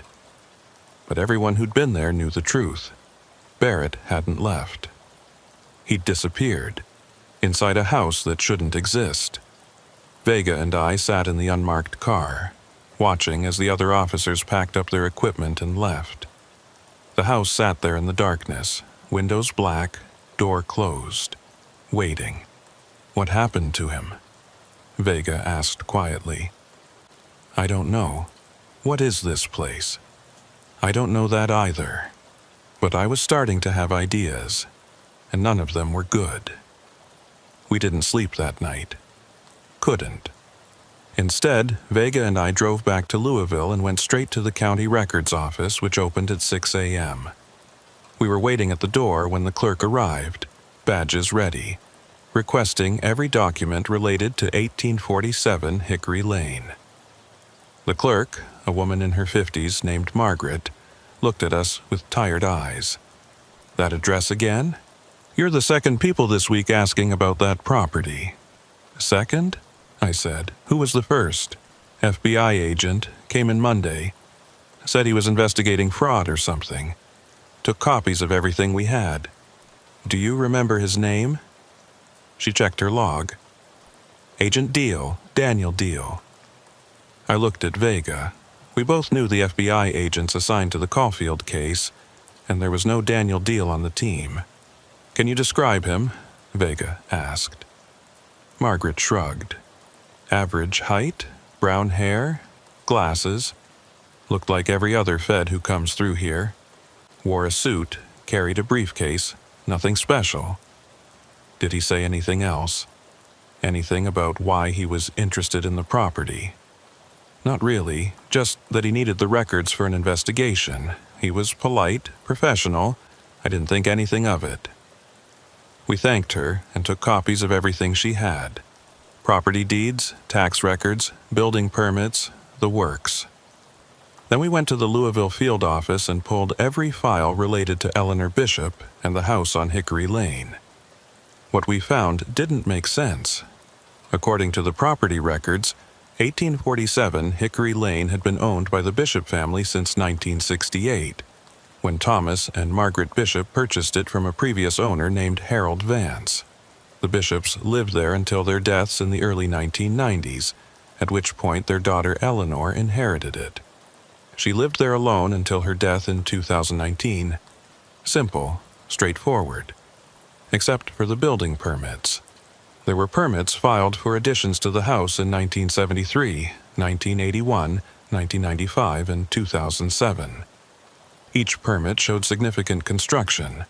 New bedrooms, additional bathrooms, an expanded kitchen. But when we pulled the county inspector's reports, they all said the same thing. Construction not completed, permit expired. So they filed permits but never did the work, Vega said. Or they did the work without inspections, I said. Which would explain why the house doesn't match the records. But we've been inside. There's no evidence of major construction, no additions, no remodeling, nothing. It's just changing. I stared at the documents spread across the conference table. What if the construction was never physical? What if they were building something else? You're losing me. Think about it. Every permit was filed by Eleanor Bishop, not her parents, her. And every time we go into that house, it's different. Rooms appear, rooms disappear. The layout changes. What if Eleanor was building something that exists differently? Vega looked at me like I'd lost my mind. Differently how? I don't know, but there's something wrong with that house, something fundamental, and I think Eleanor knew about it. Maybe she was trying to control it, or contain it. We spent the rest of the day tracking down anyone who'd known Eleanor Bishop. Neighbors, delivery drivers, the mailman who'd found her body. Most people described her the same way Sheriff Hutchins had: quiet, reclusive, unremarkable. But one neighbor, an elderly woman named Patricia Holcomb, told us something different. Eleanor was strange, Patricia said. We were sitting in her living room, a cluttered space filled with photos and knickknacks. I lived next door to her for 30 years, and I maybe spoke to her a dozen times. She didn't like visitors, didn't like anyone coming near the property. Did she ever talk about the house? I asked. Patricia nodded slowly. Once. It was back in the 90s, maybe 95 or 96. I'd gone over to borrow some sugar. My grandkids were visiting and I was making cookies. Eleanor answered the door, but wouldn't let me inside. She stood in the doorway, blocking my view, like she was hiding something. And I asked her if everything was all right. She looked at me with these intense eyes and she said, "The house is awake." Just like that. The house is awake. I felt a chill run down my spine. What did she mean by that? I don't know. I thought maybe she was losing it, going senile. But then she said something else. She said, "It's been awake since 1973, and I'm the only one who knows how to keep it calm." Did you report this to anyone? Why would I? She wasn't hurting anyone. She was just an eccentric old woman living alone. I figured she was talking about, I don't know, the house settling or something. Old houses make noises. You get attached to them, start thinking of them as alive. It happens. But you think she meant something else, Vega said. Patricia was quiet for a moment. I think Eleanor knew something about that house that the rest of us didn't. And I think whatever it was, it died with her. We thanked Patricia and left. As we walked back to the car, Vega said, 1973, that's the year of the first building permit. Yeah. So whatever happened to the house, whatever Eleanor was talking about, it started then. We need to find out what happened in 1973. We went back to the records office and pulled every document related to the house from that year. We found the building permit, filed in March 1973 for the construction of a new bedroom. But we also found something else, an insurance claim filed in April 1973 for damage to the property. The claim was denied, but the description was listed as structural damage due to settling. Settling, Vega said. That's normal for an old house, right? Usually, but look at the amount they claimed. $15,000. In 1973 dollars. That's not settling. That's major structural failure. We kept digging. We found contractor reports, engineer assessments, even a letter from the county building inspector recommending that the house be condemned. But the Bishops had fought it. They'd hired lawyers, filed appeals, done everything they could to keep the house. And eventually, they'd won. The county had backed off, the condemnation order was dropped, and the Bishops stayed. But the problems hadn't stopped.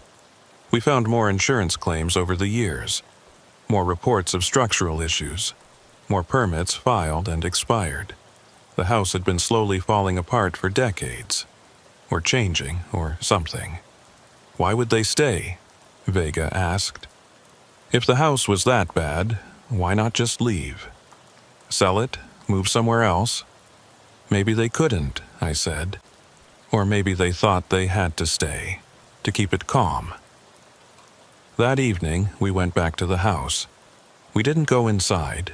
We just sat in the car, watching the windows, trying to understand. The silver Honda was still in the driveway, untouched. The grass was still overgrown. Everything looked normal. but I knew it wasn't. At 9:15 p.m., a light came on in one of the windows. Not the same window as before, a different one. And I saw movement inside, a shadow passing across the wall. "He's still in there," I said, "or someone is." We called Hutchins and told him we were going in again. He didn't try to stop us, but I could hear the resignation in his voice. He knew we wouldn't find anything. He knew the house would be different again, but we had to try. This time, we brought more equipment. Motion sensors, cameras with backup batteries, even a surveyor's laser to measure the rooms precisely.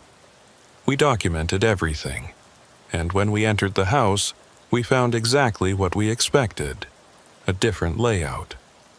New rooms, changed dimensions, a house that refused to stay still. But this time, we also found something else. In one of the back bedrooms, we found Deputy Barrett's radio. It was sitting on the floor in the center of an empty room, turned off. No sign of Barrett, just the radio. Vega picked it up carefully. "This is his. I recognize the serial number." So, he was here. But where is he now? We searched for another 2 hours, but we didn't find Barrett. We didn't find Raymond Caulfield. We didn't find anything except more empty rooms, more impossible architecture. More evidence that the house was something we didn't understand. At some point during the search, Vega stopped in the middle of a hallway. "Jen," he said quietly, "I think I've been in this hallway before." "We have. We've been through this house a dozen times. No, I mean, before this case, before any of this." He looked around, frowning. "This feels familiar, like I've seen it in a dream or something." "You're tired." "Maybe." But he didn't sound convinced. We left the house at midnight and went back to the motel. Neither of us spoke on the drive. We were both thinking the same thing. This case was never going to end. We could search the house 100 times, 1,000 times, and we'd never find what we were looking for, because the house didn't want to be found. That night, I dreamed about Eleanor Bishop. She was standing in the doorway of the house, blocking my view, just like Patricia Holcomb had described. But in my dream, I could see past her into the house beyond, and what I saw made me wake up in a cold sweat. The house was infinite. Rooms stretching into darkness, hallways that never ended, doors that opened into more doors. And somewhere in that infinite space I could hear footsteps. Dozens of them. Hundreds. All moving, all searching, all lost. When I woke up, Vega was calling. "We got a hit on Raymond Caulfield," he said. "Credit card transaction, gas station in Tennessee 2 hours ago." "Tennessee? But we just saw someone in the house." "I know. But unless Caulfield can be in 2 places at once, he's not in that house anymore. He's running again."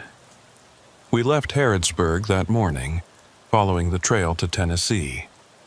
The case continued, taking us through 3 more states, 6 more weeks of searching. We eventually found Caulfield in Arkansas, holed up in a motel, and took him into custody without incident.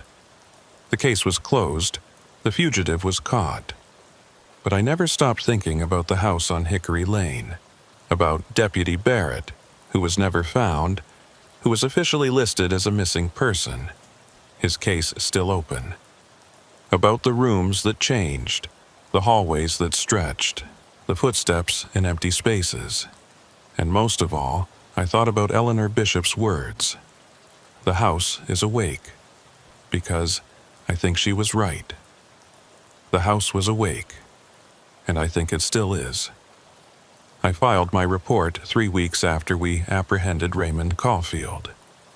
It was a standard fugitive apprehension report, detailing the investigation, the surveillance, the eventual arrest in Arkansas. I included every detail that mattered for the case file: witness statements, credit card transactions, the timeline of Caulfield's movements, but I left out everything about the house on Hickory Lane. I told myself it wasn't relevant. Caulfield hadn't been in the house when we found him. Whatever had happened there, whatever we'd experienced, didn't impact the case. The fugitive was caught. The warrant was served. That's all that mattered. But that's not why I left it out. I left it out because I knew no one would believe it. And because I wasn't sure I believed it myself anymore.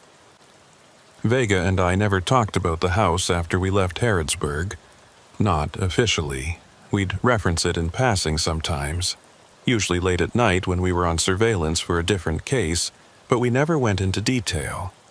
It was like we'd made an unspoken agreement to let it go, to pretend it had never happened.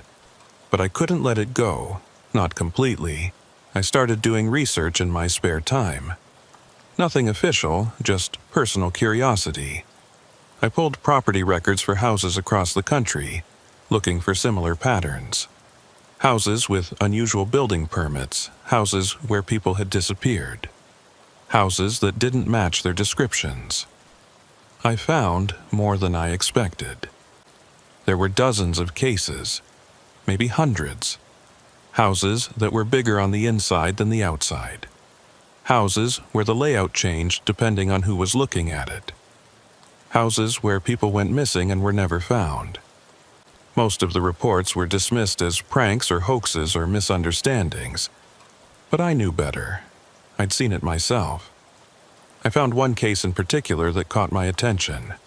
A house in Oregon, built in 1971, where a family of 4 had disappeared in 1978. The house had been searched extensively, but no trace of the family was ever found. The property was eventually condemned and demolished, but before it was torn down, several of the investigators reported strange experiences. Rooms that didn't match the floor plan. Hallways that seemed to shift. The same things we'd experienced in Harrodsburg. I contacted one of the retired investigators, a man named Frank Mercer, and asked him about it. He was reluctant to talk at first, but eventually he opened up. That house was wrong, he told me over the phone. I've been in law enforcement for 40 years, and I've seen a lot of things I can't explain. But that house was different. It was like it was alive, like it was watching us. And when we finally tore it down, I swear to God I felt relief, like we'd killed something that needed to die. Did you ever figure out what happened to the family? I asked.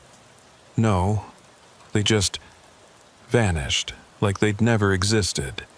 We searched that house top to bottom and we didn't find a thing. No bodies, no blood, no signs of struggle. They were just gone. Do you think they're still in there somehow? In the house? There was a long pause. I don't know, but I've had dreams about that place for 30 years. And in my dreams, I can still hear them, calling for help, lost in rooms that never end.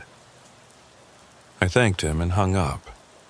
And I realized that I wasn't the only one who'd experienced this. There were others, dozens of them, maybe more, all of them haunted by houses that shouldn't exist. I tried to find more information about 1847 Hickory Lane, but there wasn't much. The house was still standing, still listed in the county records as vacant. No one had tried to sell it. No one had gone back inside. It just sat there, waiting. I thought about Deputy Barrett sometimes, about where he might be, if he was still alive, if he was trapped somewhere in those infinite hallways, searching for a way out that didn't exist. The thought kept me up at night. 6 months after we closed the Caulfield case, I got a call from Sheriff Hutchins. He sounded tired, older than I remembered. "Marshal Reeves," he said. "I thought you should know. We had another incident at the house on Hickory Lane." My stomach dropped. What happened? A couple of teenagers broke in last week. Said they wanted to explore the abandoned house. One of them came back out 3 hours later, hysterical. The other one didn't come out at all. "Did you search the house?" "Yeah, spent 2 days going through it. Didn't find anything. The kid said his friend went down a hallway and just Disappeared. Said the hallway kept getting longer and longer, and then his friend was gone. What did you put in the report? Runaway? What else could I put? No one would believe the truth. Have you thought about condemning the property? Tearing it down? We tried, filed the paperwork, but the county won't approve it. They say the house is structurally sound, that there's no reason to demolish it, and without probable cause, we can't force it. So it just stays there. Yeah, it just stays there. He paused. Marshall, I need to ask you something. Do you remember what the inside of that house looked like? The layout? I'm not sure anymore. Me neither. I've been trying to remember, trying to write down what I saw.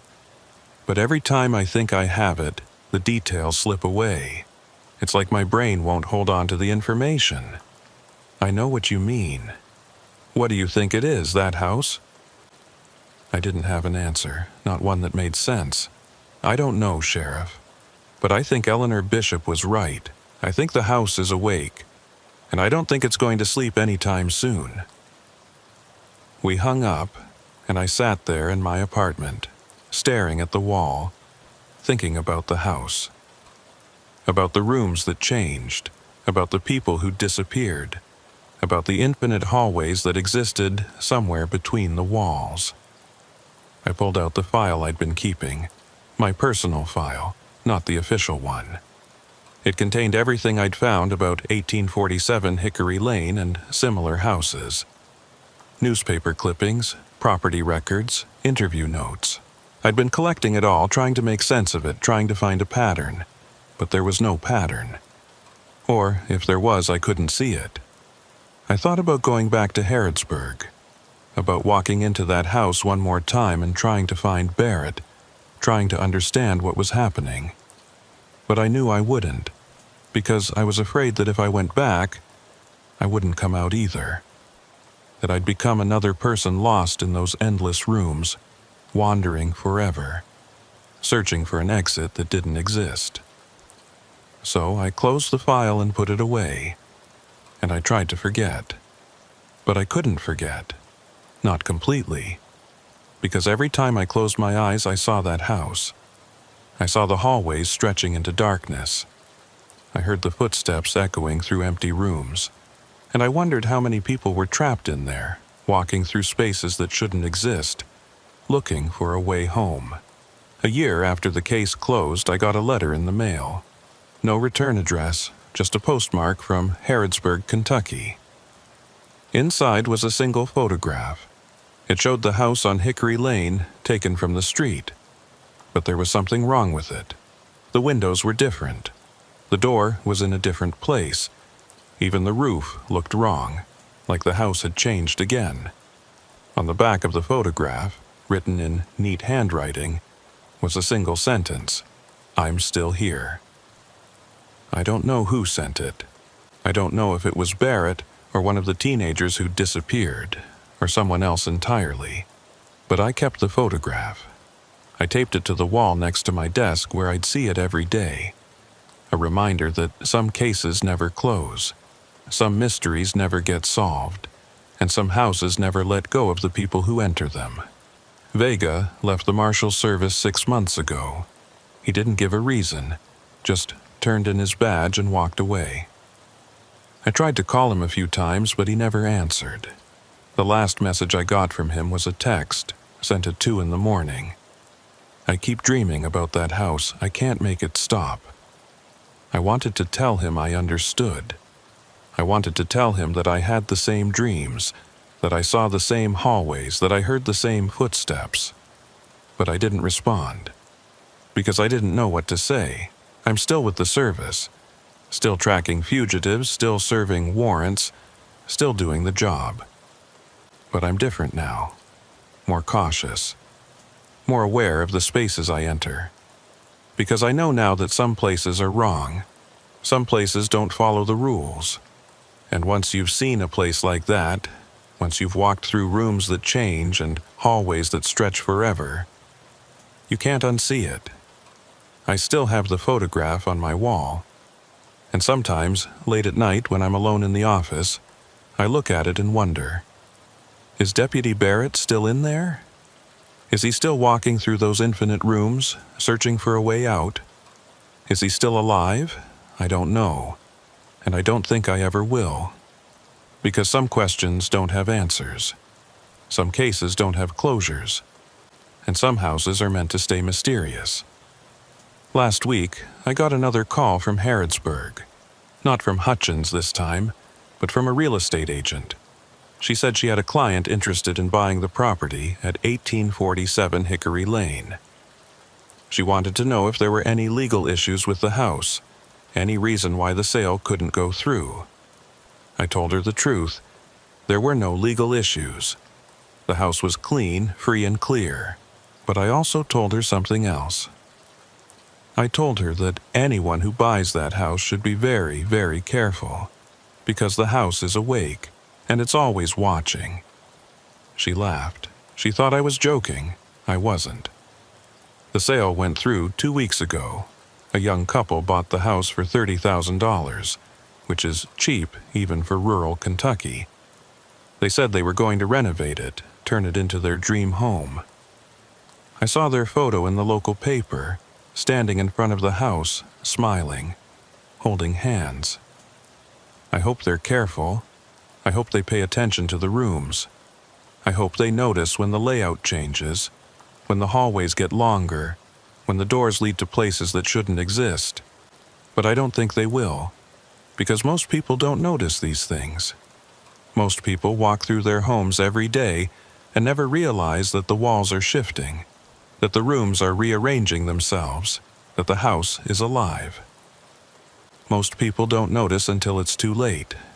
I keep the photograph on my wall, and every morning I look at it and remember.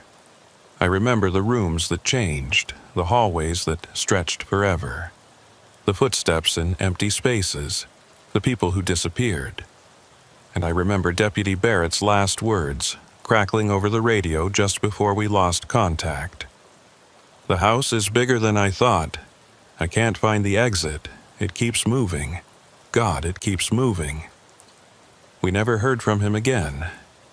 The house on Hickory Lane is still there, still waiting, still awake, and somewhere inside, in rooms that don't exist on any map, in hallways that stretch into infinity, people are walking, searching, lost.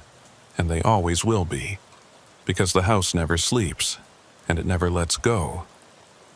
I close my eyes, and I see those hallways. I hear those footsteps. And I know, somewhere deep in the back of my mind, that one day I'll go back. I'll walk through that door one more time. I'll search those rooms. I'll follow those corridors into the darkness. And maybe I'll find Barrett. Maybe I'll find the others. Maybe I'll find a way to put them to rest. Or maybe I'll become one of them, another lost soul, wandering through infinite space, searching for an exit that doesn't exist. I don't know, and that's what scares me most. Because with the house on Hickory Lane, you never know. You never know if you're going to find what you're looking for. You never know if you're going to make it out. You never know if the house will let you leave.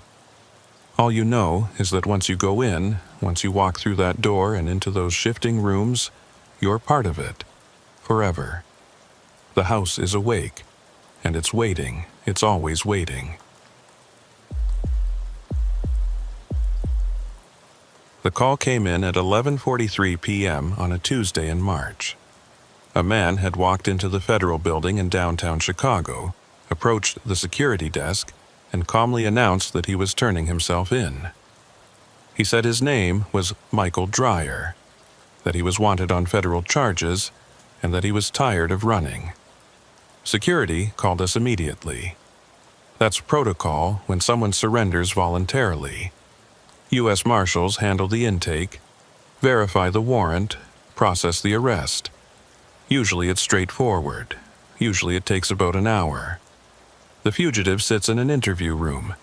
We run their information through the system, confirm their identity, and transport them to the appropriate facility. This case took 14 hours. And by the end of it, I wasn't sure we'd arrested the right person, or any person at all. My name is Deputy U.S. Marshal Robert Klein, and I've been with the service for 13 years.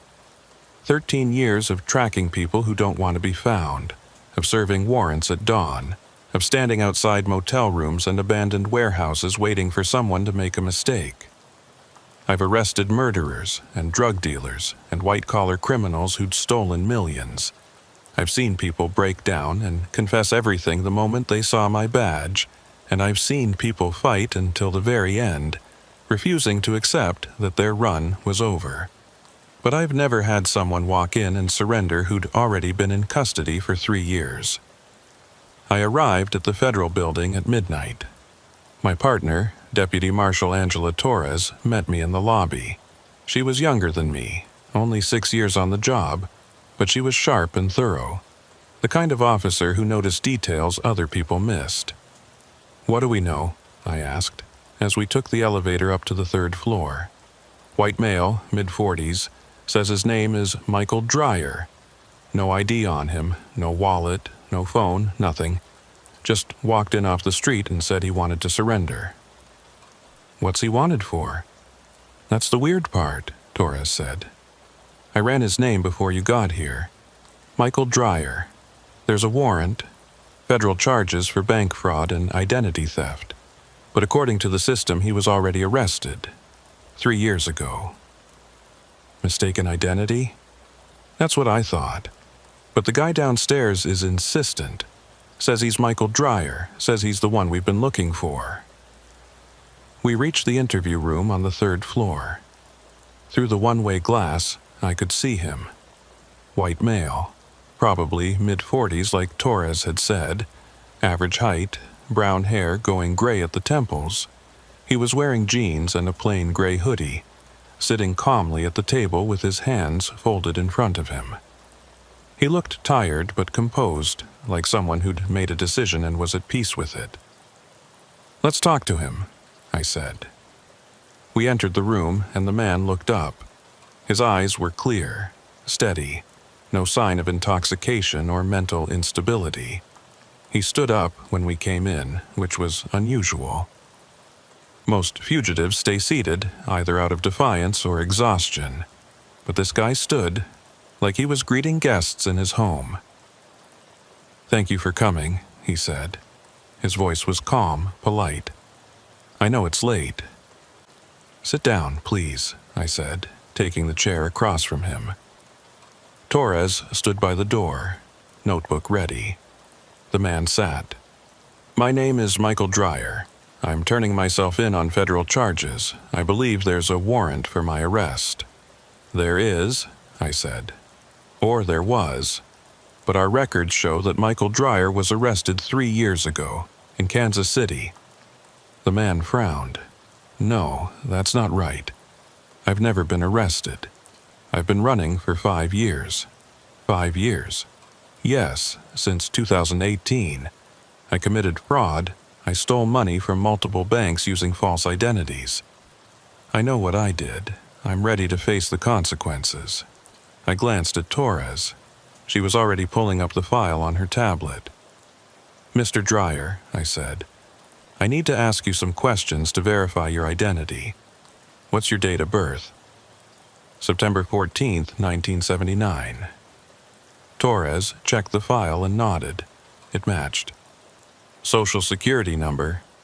He recited it. Again, it matched. "Place of birth?" "Des Moines, Iowa." Match. "Mother's maiden name?" "Patterson." Match. Every answer he gave matched the information in our system. But according to that same system, Michael Dreyer was already in federal custody. He'd been sentenced to 8 years for bank fraud and was currently serving his time at FCI Englewood in Colorado. "Mr. Dreyer," I said slowly, "I need you to understand something. According to our records, you were arrested in Kansas City in March of 2020. You were tried, convicted, and sentenced. You're currently in prison." The man stared at me. "That's impossible." "I'm looking at the records right now. Michael Dreyer, DOB September 14th, 1979. SSN matching yours. Arrested by FBI agents in Kansas City on March 8, 2020. Surrendered peacefully at a hotel. Pleaded guilty. Sentenced to 8 years. No. The man shook his head. I wasn't in Kansas City in 2020. I was in Oregon. I was working under an assumed name trying to stay off the grid. I've never been arrested. I've never even spoken to the FBI. Then who's in prison right now? Torres asked. I don't know, the man said. But it's not me. I'm Michael Dreyer. I'm the one you're looking for. I studied his face, looking for signs of deception. But he seemed genuinely confused. And more than that, he seemed scared, like he was realizing that something was very wrong. Do you have any identification? I asked. Driver's license, passport, anything? No, I destroyed everything years ago. I've been living under fake names, paying cash for everything. I thought it would keep me safe. Safe from who? From you. From law enforcement. I knew eventually I'd get caught, but I wasn't ready to face it until now. I leaned back in my chair. Okay, let's say you are who you say you are. Why turn yourself in now, after 5 years? The man was quiet for a long moment. Then he said, because I saw him. Saw who? Myself. 2 weeks ago, I was in Springfield, Illinois. I was at a gas station filling up my car, and I saw myself, walking across the parking lot. Same face, same height, same build. It was like looking in a mirror, and when he saw me, he stopped. We just stared at each other for maybe 10 seconds, and then he got in a car and drove away. You think you saw your doppelganger? Torres said, skepticism clear in her voice. I don't know what I saw, but it scared me. I started thinking maybe I was losing my mind. Maybe the stress of running had finally broken me. And I realized I couldn't keep living like this. So I decided to turn myself in, to end it. I exchanged a look with Torres. Excuse us for a moment, I said to Dreyer. We stepped out of the room and closed the door. What do you think? Torres asked. I think he believes what he's saying, but it doesn't make sense. We have a Michael Dreyer in custody. Same name, same DOB, same SSN. How can there be 2 of them? Identity theft, Torres suggested. Maybe someone stole his information, got arrested using his name. But the person in prison would have said something, would have fought the charges, claimed mistaken identity. Unless they were the real thief and our guy in there is the one using a stolen identity. Then why would he turn himself in? Torres didn't have an answer. We went back into the room. Mr. Dreyer, I said, we're going to need to verify your identity. Fingerprints, photos, the works. And we're going to need to contact the facility where the other Michael Dreyer is being held. This is going to take some time. I understand, he said. I'm not going anywhere. We processed him, took his fingerprints, his photo, a DNA swab. Then we sent all of it to the FBI for analysis. While we waited for the results, I pulled up the file on the Michael Dreyer who was in prison. The arrest report was straightforward. FBI agents had tracked him to a hotel in Kansas City based on a tip from a bank employee who'd recognized him from surveillance footage. They'd knocked on his door at 6 a.m., and he'd surrendered without resistance. He'd been cooperative throughout the entire process, had waived his right to trial, and had pleaded guilty to all charges. There were photos in the file. Mugshots, taken the day of his arrest. I pulled them up on the screen and compared them to the photos we'd just taken of the man in the interview room. They were identical, not similar. Not close. Identical. Same face, same hair, same slight scar above the left eyebrow. Even the expression was the same. Tired, resigned, like someone who'd accepted their fate. Torres, I said quietly. Look at this. She came over and looked at the screen. I watched her face change as she realized what she was seeing. That's the same person. Yeah. How is that possible? I don't know. The fingerprint results came back an hour later. The prints from the man in the interview room matched the prints on file for Michael Dreyer. They also matched the prints taken from the Michael Dreyer in prison 3 years ago. This is wrong, Torres said, staring at her tablet. The system must have glitched, or someone entered the data incorrectly. Both sets of prints can't belong to the same person, I agreed. It's biologically impossible. So, what do we do? I thought about it. We need to talk to the other Michael Dreyer, the one in prison. See what he has to say about this. We called FCI Englewood. It was 2 a.m, but the duty officer was helpful. He confirmed that Michael Dreyer was currently in their facility, serving his sentence.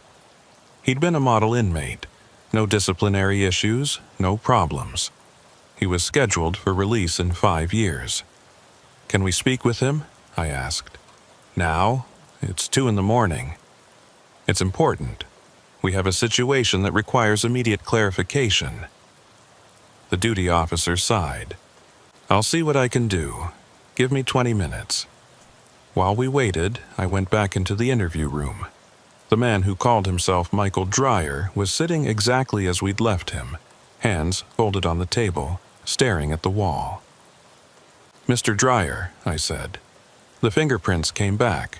They matched the prints on file for Michael Dreyer, but they also matched the prints of the man who's currently in prison, which shouldn't be possible.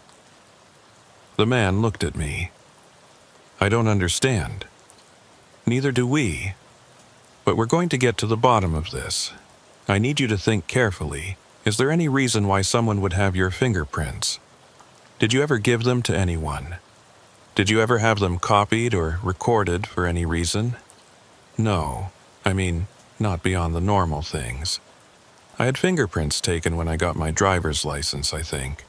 But that was years ago, before any of this started. What about family? Do you have any siblings? A brother, younger, but we haven't spoken in years, and we're not twins or anything. We don't even look alike. What's his name? David Dreyer. Torres made a note. We'll look into that.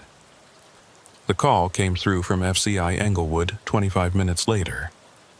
They'd woken up Michael Dreyer and brought him to a phone. The duty officer had him on speakerphone in their security office. Mr. Dreyer, I said, this is Deputy U.S. Marshal Robert Klein. I need to ask you some questions. Okay. The voice on the other end of the line sounded sleepy but calm. What's this about? Can you confirm your identity for me? Full name and date of birth. Michael Dreyer, September 14th, 1979. How long have you been at FCI Englewood? 3 years, since my sentencing. And you were arrested in Kansas City in March of 2020? Yes, at the Marriott on Main Street. 2 FBI agents. I remember their names, Agent Harrison and Agent Polk. I checked the file. The names matched. Mr. Dreyer, I need to ask you something strange. Have you ever seen anyone who looks like you? Someone who could be your double? There was a pause on the other end. My double? Yes, someone who looks exactly like you. Another pause, longer this time. Why are you asking me this? Just answer the question, please. I don't know. Maybe? I mean, I saw someone once, back when I was running, before I was arrested. At a rest stop in Nebraska. Guy looked like me, similar build, similar face. But I didn't think much of it. People look alike sometimes. When was this? I don't know, maybe 2019? I can't remember exactly. Mr. Dreyer, there's someone here who claims to be you. He walked into our office tonight and said he's turning himself in. He has your fingerprints, your date of birth, your social security number, everything matches. But you're already in custody. Can you explain that?" The silence on the other end of the line stretched out for so long that I thought the connection had dropped. Then, finally, he spoke. "That's not possible." That's what we thought too. "Are you saying someone's impersonating me?" "We don't know what we're saying. That's why we're asking you.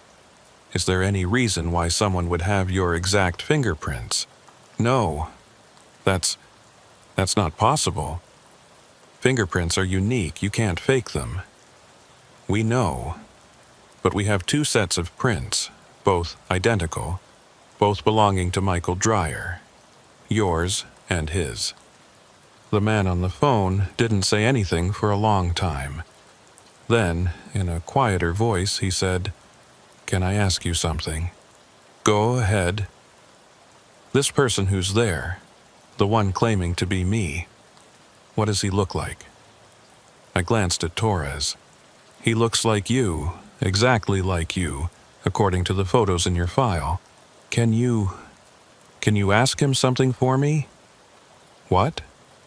"Ask him if he remembers Des Moines. Ask him if he remembers the house on Maple Street."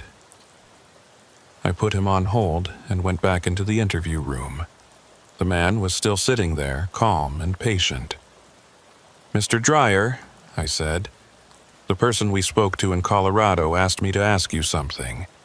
He wants to know if you remember Des Moines, the house on Maple Street." The man's face changed, not dramatically, but enough for me to notice. His eyes widened slightly, and his hands tightened on the table. "Yes," he said quietly, "I remember." "What was on Maple Street?" "That's where I grew up. My parents' house. I lived there until I was 18. I went back to the phone. He says yes, he remembers. He says he grew up there. The man in Colorado was quiet. Then he said, "That's impossible." "Why?" "Because I grew up in that house. It was my childhood home. And I know for a fact that no one else lived there. My parents owned it. Just us. Just our family. Maybe you lived there at different times." "No, I was there from 1985 until 1997. If he says he grew up there, and I grew up there, we would have been there at the same time. We would have seen each other." "Unless you are the same person," I said, not believing the words even as I said them. "That's impossible." "I know, but we're running out of rational explanations." The man in Colorado didn't respond. I heard him breathing on the other end of the line, steady but fast, like he was trying to calm himself down. Finally, he said, "I want to see him." "What?" "I want to see the person who's claiming to be me." "Can you arrange that?" "You want us to transport you here, from Colorado?" "Yes. I need to see him. I need to know who he is." I thought about it. It was highly irregular, but these were highly irregular circumstances. I'll have to get approval. It might take a few days. I don't care how long it takes. I need to see him. We ended the call. Torres and I stood in the hallway outside the interview room, both of us trying to process what we'd just heard. "This is insane," Torres said. 2 people with the same fingerprints, the same face, the same memories. It's not possible. I know. So what do? We keep digging. We find out who these people really are. And we figure out which one is the real Michael Dreyer. What if they both are? I looked at her. "What are you saying?" "I don't know. But we have 2 men with identical fingerprints, identical faces, identical histories. What if they're both telling the truth? What if they're both Michael Dreyer? That's not possible. Then explain the fingerprints." I couldn't, and that scared me more than anything else about this case. We kept the man who'd surrendered in a holding cell overnight while we continued our investigation. I barely slept, spending most of the night going through files, looking for some explanation. I checked birth records, medical records, criminal histories. I contacted the brother, David Dreyer, but he didn't answer. I left messages, but he never called back. By morning, I still didn't have answers, just more questions. The DNA results came back at 9 a.m. The DNA from the man in our custody matched the DNA on file for Michael Dreyer.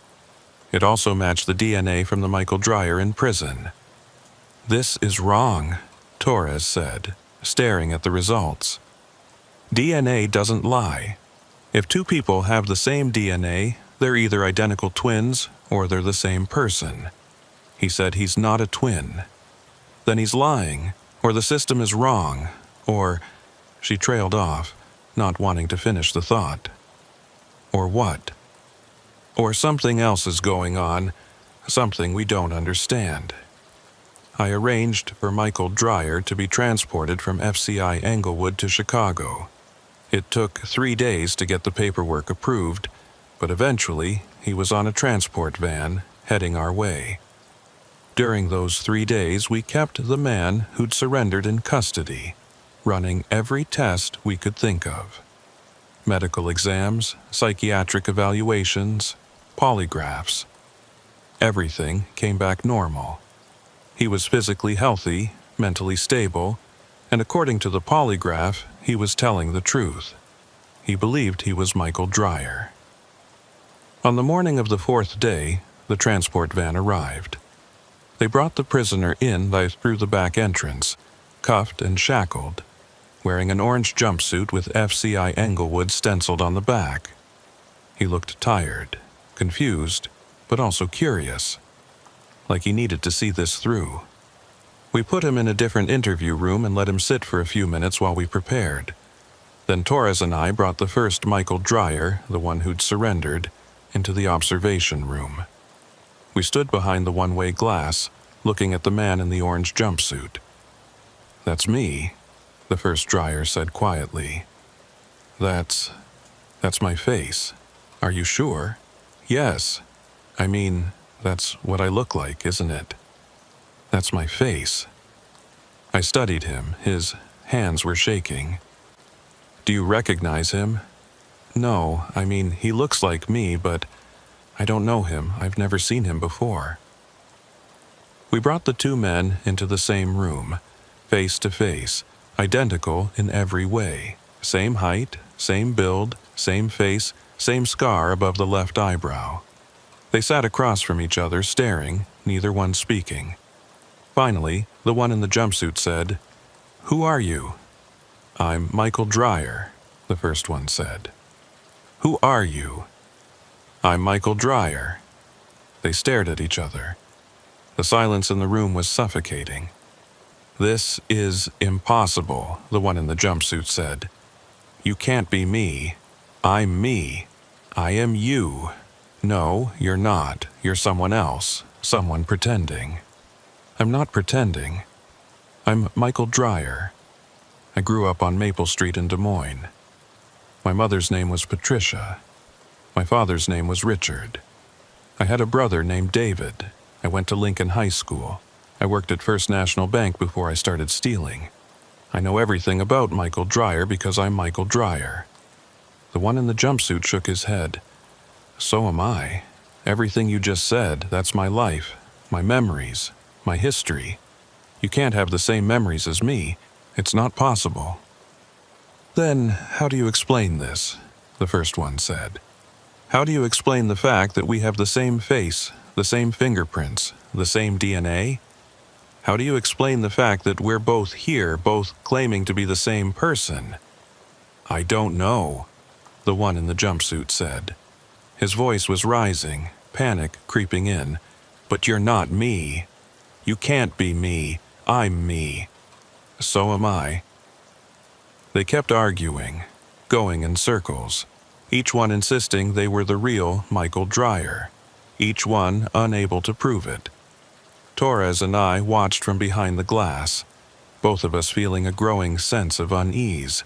"This can't be real," Torres said. "This has to be some kind of elaborate scam, identity theft, twins separated at birth, something. There has to be a rational explanation. Then what is it? I asked. She didn't have an answer. We separated them again and spent the next several hours interviewing each one individually, asking them detailed questions about their lives, their memories, their experiences. Every answer they gave was identical. Same childhood stories, same family details, same memories of committing fraud. It was like they were reading from the same script, but they weren't. They were both genuinely confused, both genuinely scared, and both genuinely convinced that they were Michael Dreyer. Late that night, after everyone else had gone home, I sat alone in my office, staring at the 2 case files spread out on my desk. Same name, same face, same history, same fingerprints, same DNA. 2 men who were, by every measurable standard, the same person. But they couldn't be. It was impossible. I thought about what Torres had said. What if they're both telling the truth? And I realized, with a chill that went straight to my bones, that maybe they were. The next morning, I called a meeting with my supervisor, District Chief Marshal William Hendricks. He was a career officer with 30 years in the service, the kind of man who'd seen everything and didn't rattle easily. But when I explained the situation, 2 Michael Dryers, identical in every way, both claiming to be the same person, I saw something I'd never seen before in his eyes. Uncertainty. "Walk me through this again," Hendricks said, leaning back in his chair. Slowly, I went through it all. The initial surrender, the fingerprint matches, the DNA results, the transport from Colorado, the face-to-face meeting where 2 identical men had stared at each other in confusion and fear. Hendricks listened without interrupting. When I finished, he was quiet for a long moment. Then he said, "What's your theory?" "I don't have one, sir. Every rational explanation we've come up with doesn't hold up under scrutiny. They're not twins. They have the same DNA, not just similar. They're not one person pretending to be 2. We have documented evidence of both of them existing in different places at different times. And they're not using stolen identities. They both have memories that go back decades, memories that match perfectly." "So, what are you saying?" "I'm saying I don't know what's happening, and that scares me." Hendricks stood up and walked to the window, looking out at the Chicago skyline.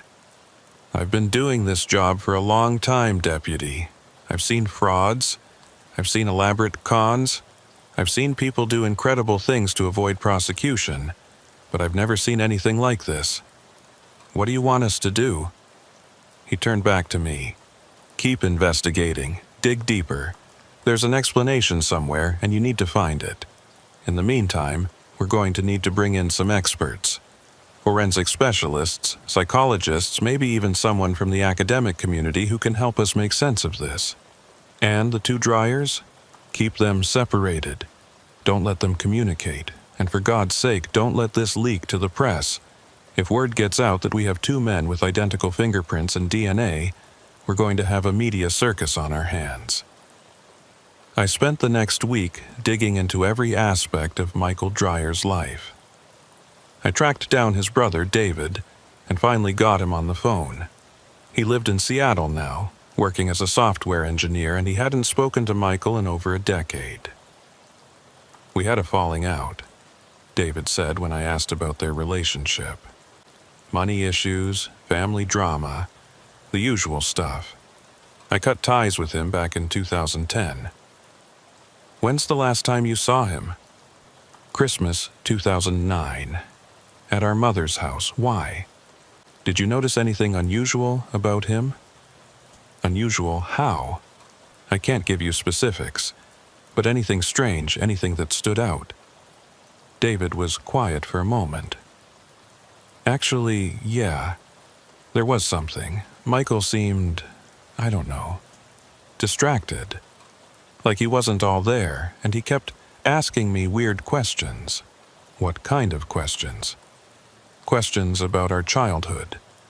Like he was trying to confirm memories. He'd ask me if I remembered specific things. A trip we took to Wisconsin, a dog we had when we were kids, stuff like that. And when I'd answer, he'd seem relieved, like he'd been worried I'd say something different. Did you think that was strange? At the time, no. I figured he was just being nostalgic. But looking back now, yeah, it was weird. It was like he was checking to make sure his memories were real. And you haven't seen him since? No, I heard he got arrested a few years ago, but I didn't reach out. We weren't on speaking terms. David, I need to ask you something important. Did Michael have any siblings besides you? Any twins? Any other brothers or sisters? No, just me. You're sure? Positive. My mom had complications after I was born. She couldn't have any more kids. It was just the two of us. I thanked him and hung up. Another dead end. Torres had been running down other leads. She'd contacted the FBI agents who'd arrested the Michael Dreyer in Kansas City, Harrison and Polk, and interviewed them about the arrest. Both agents confirmed that it had been straightforward. They'd received a tip, tracked Dreyer to the hotel, and took him into custody without incident. Did he say anything unusual during the arrest? Torres had asked. Not really, Agent Harrison had told her. He was calm, resigned, said he knew we'd catch up with him eventually.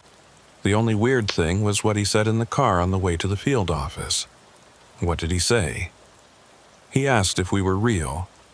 We thought he was being sarcastic, but he seemed genuinely concerned. He kept looking at us like he wasn't sure we were actually there. Did he explain what he meant? No, and we didn't push it. Figured he was just stressed from being arrested. Torres also tracked down the employees at the bank where Michael Dreyer had worked before his crimes. Most of them remembered him as quiet, competent, unremarkable. But one woman, a former colleague named Susan Martinez, had a different memory.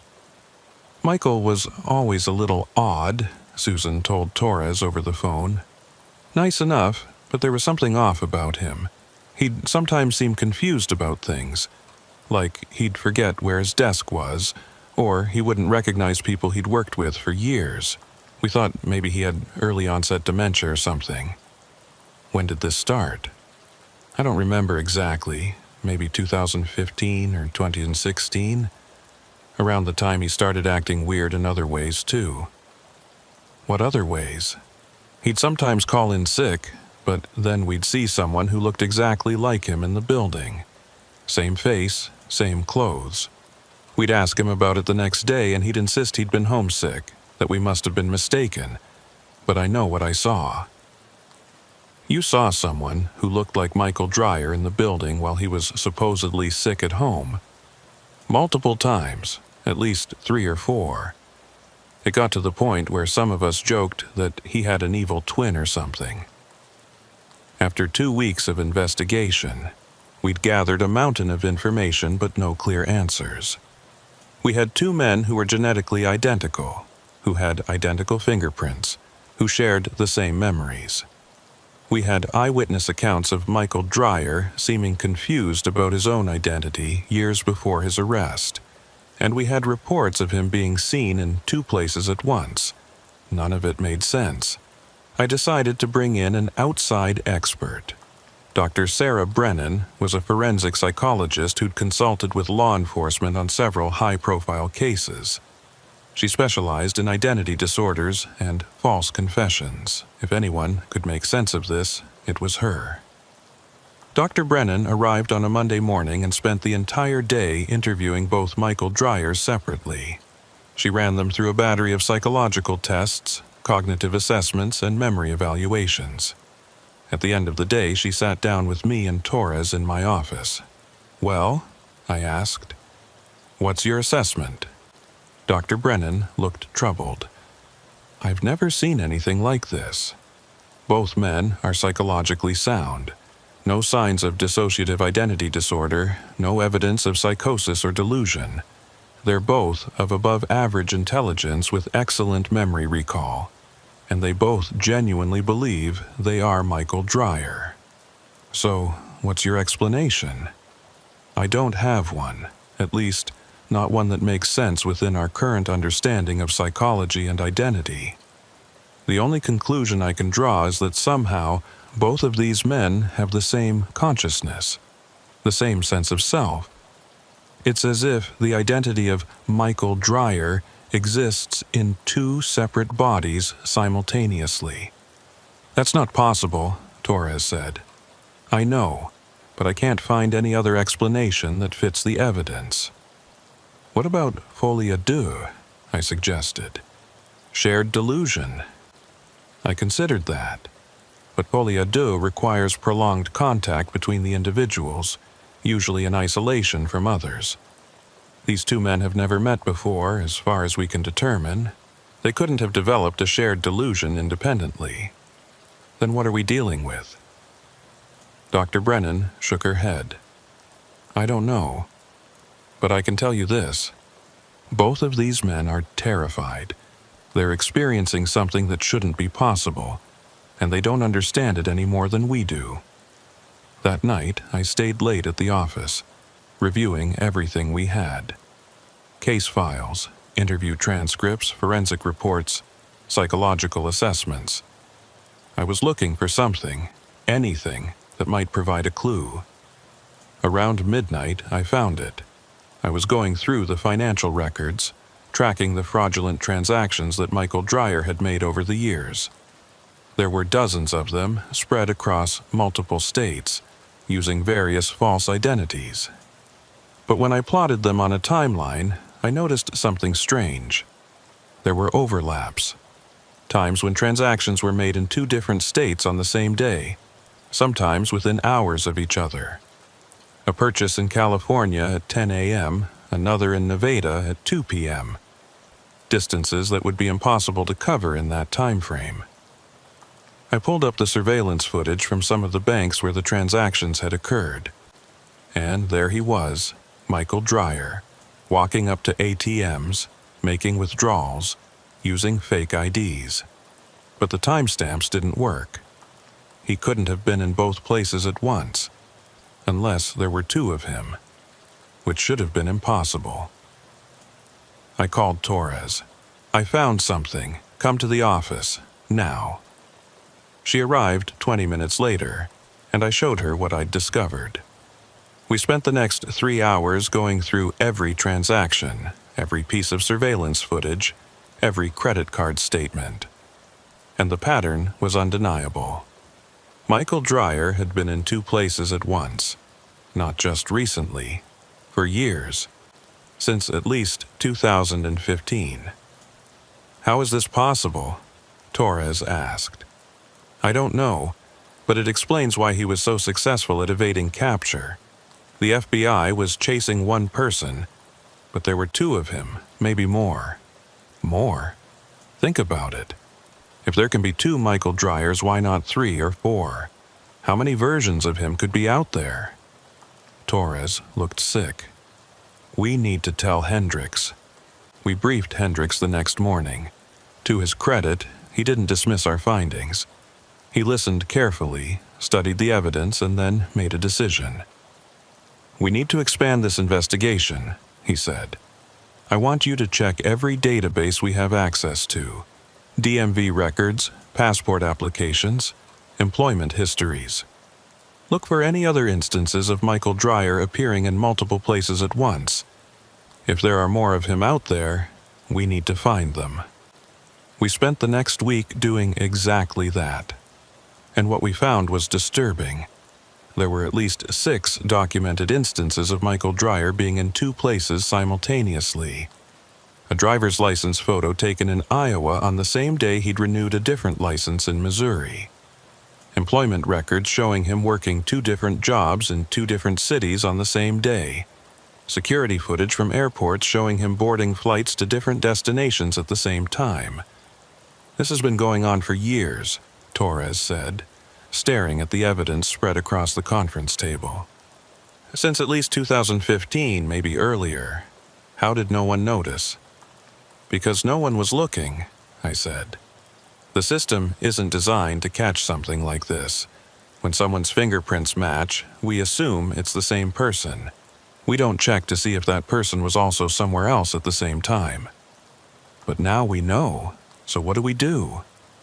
We find out how many there are. We created a task force, pulling in agents from multiple federal agencies.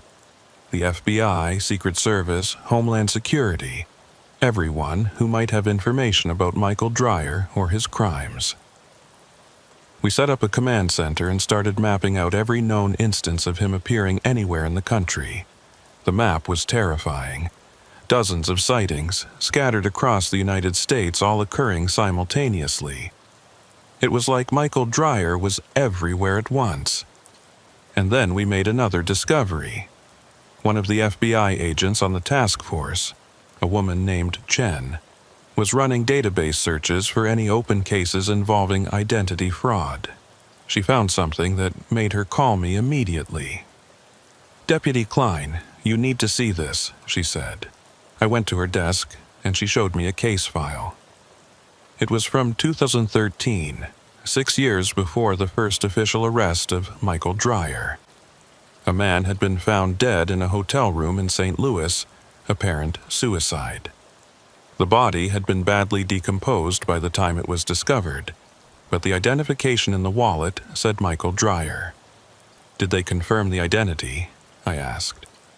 Fingerprints matched, DNA matched. It was officially ruled a suicide. Case closed. So there was a third one, and he's dead. Maybe. Or maybe there are more and this is just the first one who died. I felt cold. "Run a search. I want to know if there are any other deaths connected to the name Michael Dreyer." She ran the search. The results came back an hour later. 7 deaths. All listed as Michael Dreyer. All with matching fingerprints and DNA. Dates ranging from 2011 to 2021. Suicides, accidents, 1 homicide.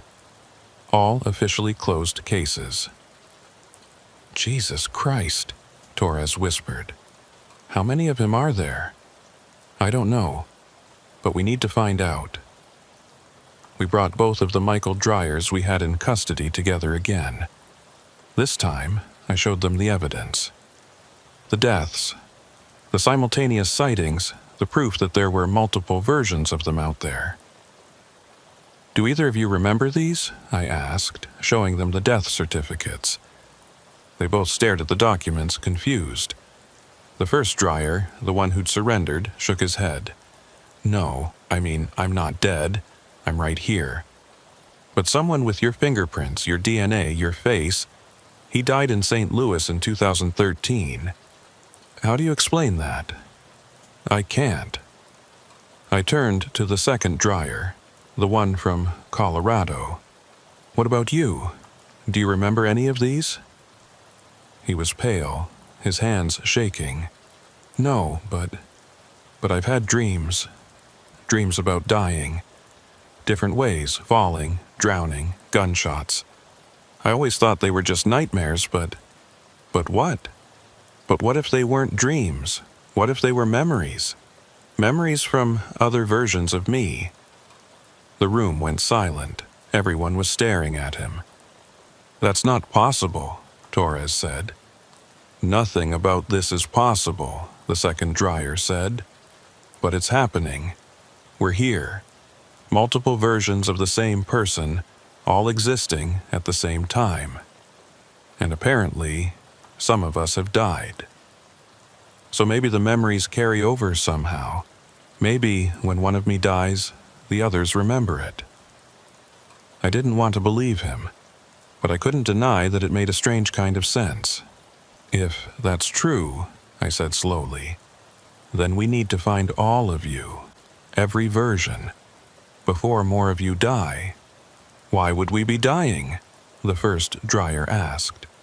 "I don't know, but 7 deaths in 10 years? That's not coincidence. Something is happening to you, to all of you." We expanded the investigation again, this time looking for living versions of Michael Dreyer. We sent alerts to every law enforcement agency in the country, asking them to report any sightings or interactions with someone matching his description. The responses came in quickly, too quickly. Within a week, we had over 50 reports of Michael Dreyer sightings from across the country. Some of them were obviously mistakes or false alarms, but at least 20 of them appeared to be legitimate. 20 different versions of Michael Dreyer, all living separate lives, all apparently unaware of the others. "This is impossible," Hendricks said when I showed him the reports. "One person can't exist in 20 different bodies."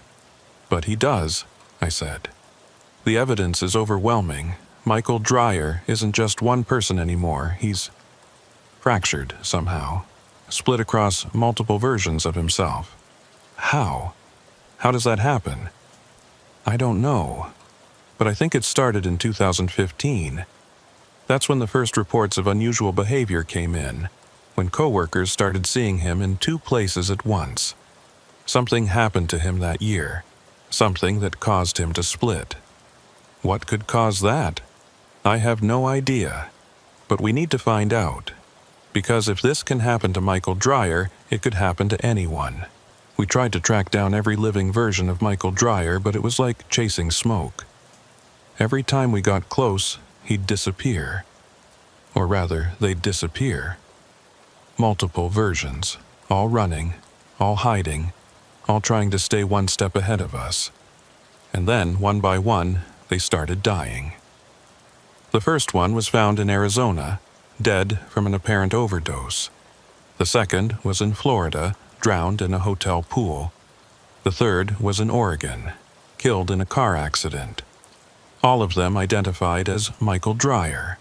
All of them with matching fingerprints and DE. "They're being hunted," Torres said. "Someone's killing them off." "Or they're killing themselves," I suggested. "Maybe they can't handle the knowledge that there are multiple versions of them. Maybe the psychological stress is too much. Or maybe they're killing each other," Dr. Brennan said. She'd stayed on as a consultant throughout the investigation. "Think about it. If you discovered there were multiple versions of yourself out there, living separate lives, how would you react? Some people might want to eliminate the competition." "That's insane," I said. "Is it? We're dealing with a situation that shouldn't be possible. Who's to say what's rational anymore?" 2 weeks after we'd started tracking the living versions of Michael Dreyer, we were down to 15 confirmed sightings. Then 12, then 9. They were dying faster than we could find them. The 2 we had in custody were becoming increasingly agitated. They both claimed to be having nightmares, vivid dreams of dying in various ways. They both said they could feel the other versions disappearing, like parts of themselves were being erased. "How many of me are left?" the first Dreyer asked me one morning. He looked exhausted, like he hadn't slept in days. "We're not sure. We've confirmed 9 sightings in the last week, but some of them might be duplicates, and we don't know if there are more that we haven't found yet." "I can feel them dying," he said quietly. "Every time one of us dies, I feel it. Like a piece of me is being torn away. How is that possible? I don't know. Am I going to die too? Not if I can help it." But I wasn't sure I believed that. Because whatever was killing the versions of Michael Dreyer, it was systematic and efficient. Someone, or something, was hunting them down. And we couldn't stop it. 3 weeks into the investigation, we were down to 7 confirmed versions. Then 5, then 3, and then, on a cold morning in April, we got the call that changed everything. One of the versions of Michael Dreyer had turned himself in, but this time he had information. Information about where he came from, information about why there were multiple versions of him, and information about who was killing them. The third Michael Dreyer walked into the federal building in Milwaukee at 6:47 a.m. on a Thursday. He was disheveled, wearing clothes that looked like he'd slept in them for days, and he had a wild look in his eyes that immediately put the security guards on alert. But he didn't cause a scene. He just approached the desk and said, "My name is Michael Dreyer, and I need to speak to whoever's in charge of the investigation. I know what's happening to us, and I know how to stop it." They called me immediately. I was on a plane to Milwaukee within 2 hours, Torres with me. By the time we arrived, the third Dreyer had been processed and was waiting in an interview room, drinking coffee and staring at the wall. When we walked in, he looked up at us with eyes that had seen too much. "You're the ones tracking us," he said. It wasn't a question. "Yes," I said, sitting down across from him. "I'm Deputy Marshal Klein. This is Deputy Marshal Torres. You said you have information about what's happening?"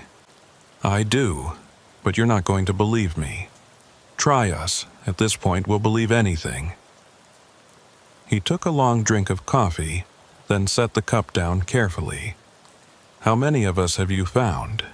"7, including you and the 2 we have in custody. There were 32 of us, originally, back when it started." "When what started?" "The split, that's what we've been calling it. The moment when Michael Dreyer became Michael Dryers." I leaned forward. "Tell me everything, from the beginning." He nodded slowly. "It happened in 2015. March 17, 2015. The original Michael Dreyer, and I still don't know which one of us that was or if he even exists anymore. He was involved in a medical trial. A pharmaceutical study being conducted by a biotech company called Nexus Labs.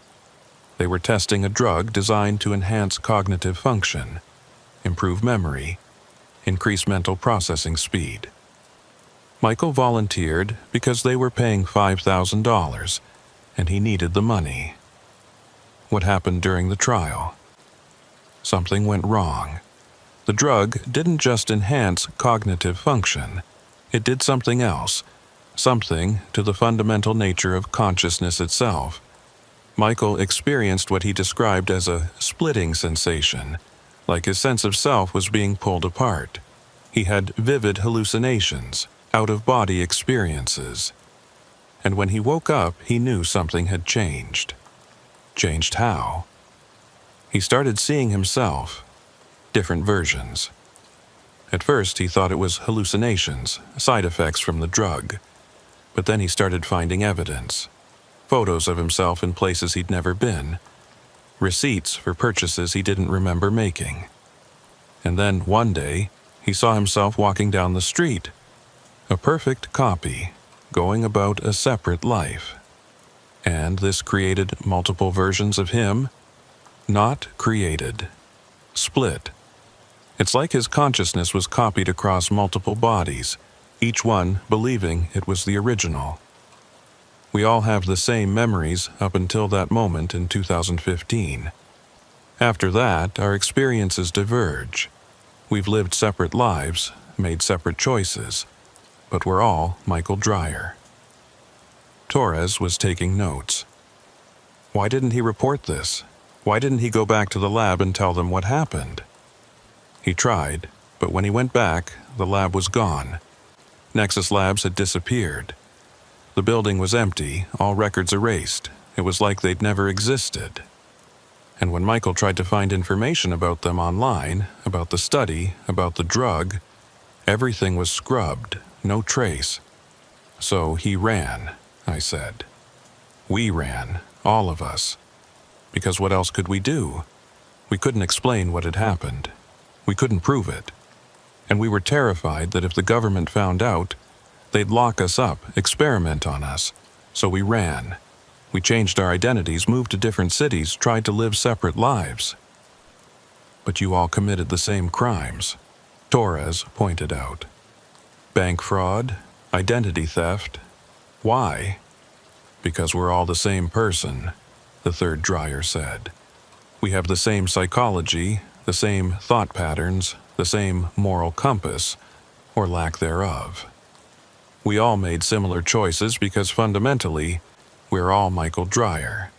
Some of us were more successful at staying hidden than others. Some of us got caught. And some of you died, I said. His face darkened. Yes. That's the other part. The part I came here to tell you about. Go on. We're not stable. Whatever the drug did to us, it created an unstable system. Think of it like a quantum state that can't hold. The split consciousness can't be sustained indefinitely. Over time, we're collapsing back into a single state.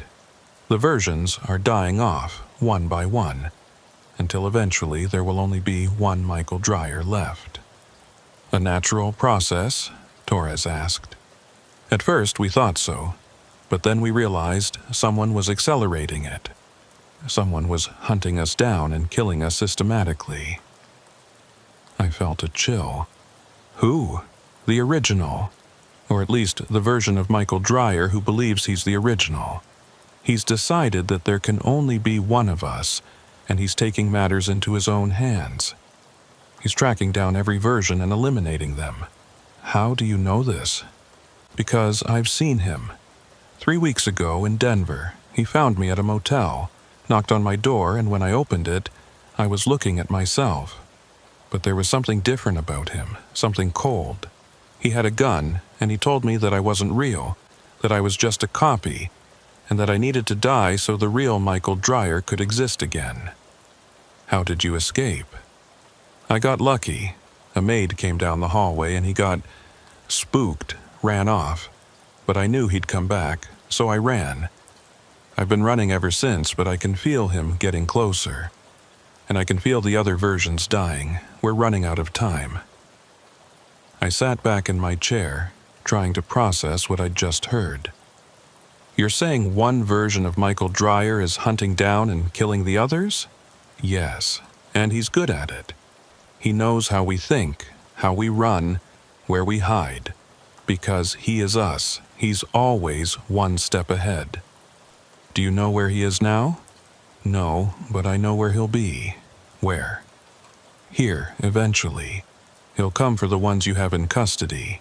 He'll come for me. He'll come for all of us. Because he won't stop until there's only one left.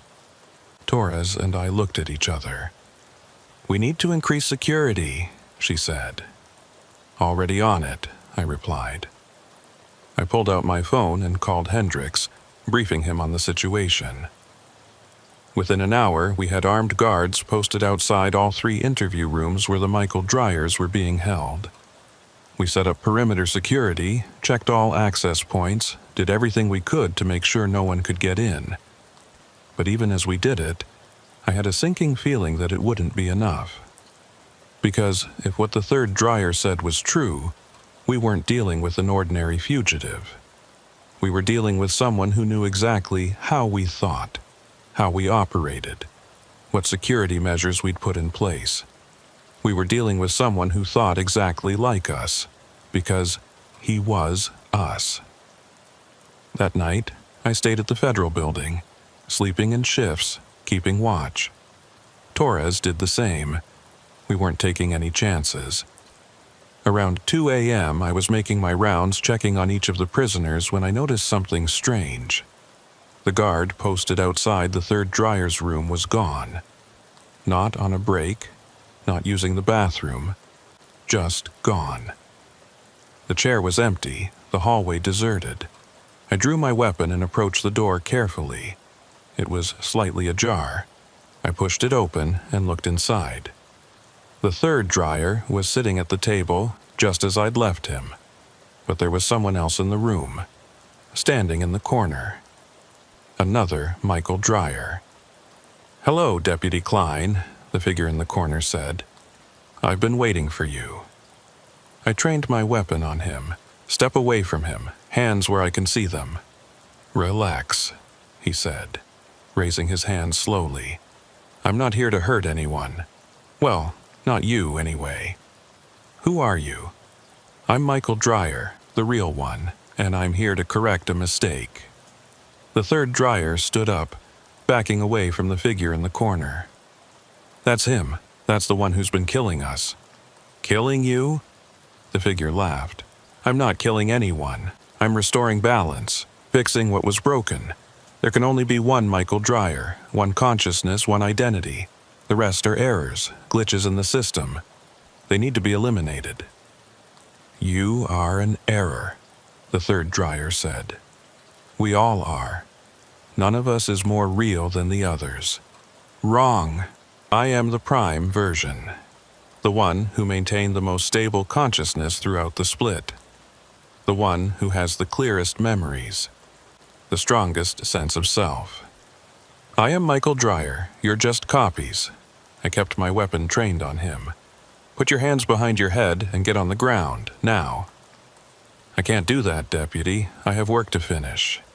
He moved, fast. Faster than I expected. He lunged for the third Dreyer, and I fired. The shot caught him in the shoulder, spinning him around, but it didn't stop him. He kept moving, grabbed the third Dreyer by the throat, and squeezed. I fired again. This time, the bullet hit him center mass, and he went down. The third Dreyer gasped for air, stumbling back against the wall. Security flooded into the room, weapons drawn, voices shouting. We secured the shooter, called for medical, locked down the entire building. But even as the paramedics worked on him, trying to stop the bleeding, I could see he was dying. How did you get in? I asked him. He smiled through bloody teeth. I know every entrance, every security protocol, every shift change. I know because you know. Because we're all the same. How many others are there? Torres demanded. How many versions of Michael Dreyer are left? Not enough, he said. His voice was fading. I almost had them all. Just a few more. Just a few more, and I would have been whole again.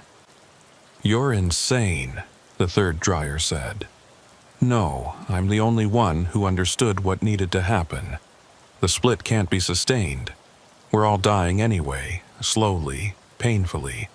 I was just speeding up the inevitable, merging us back into one. That's not how it works, the third Dreyer said. Killing us doesn't make you more whole, it just makes you a murderer. The shooter's eyes were glazing over. You'll see. When there's only one left, you'll see that I was right.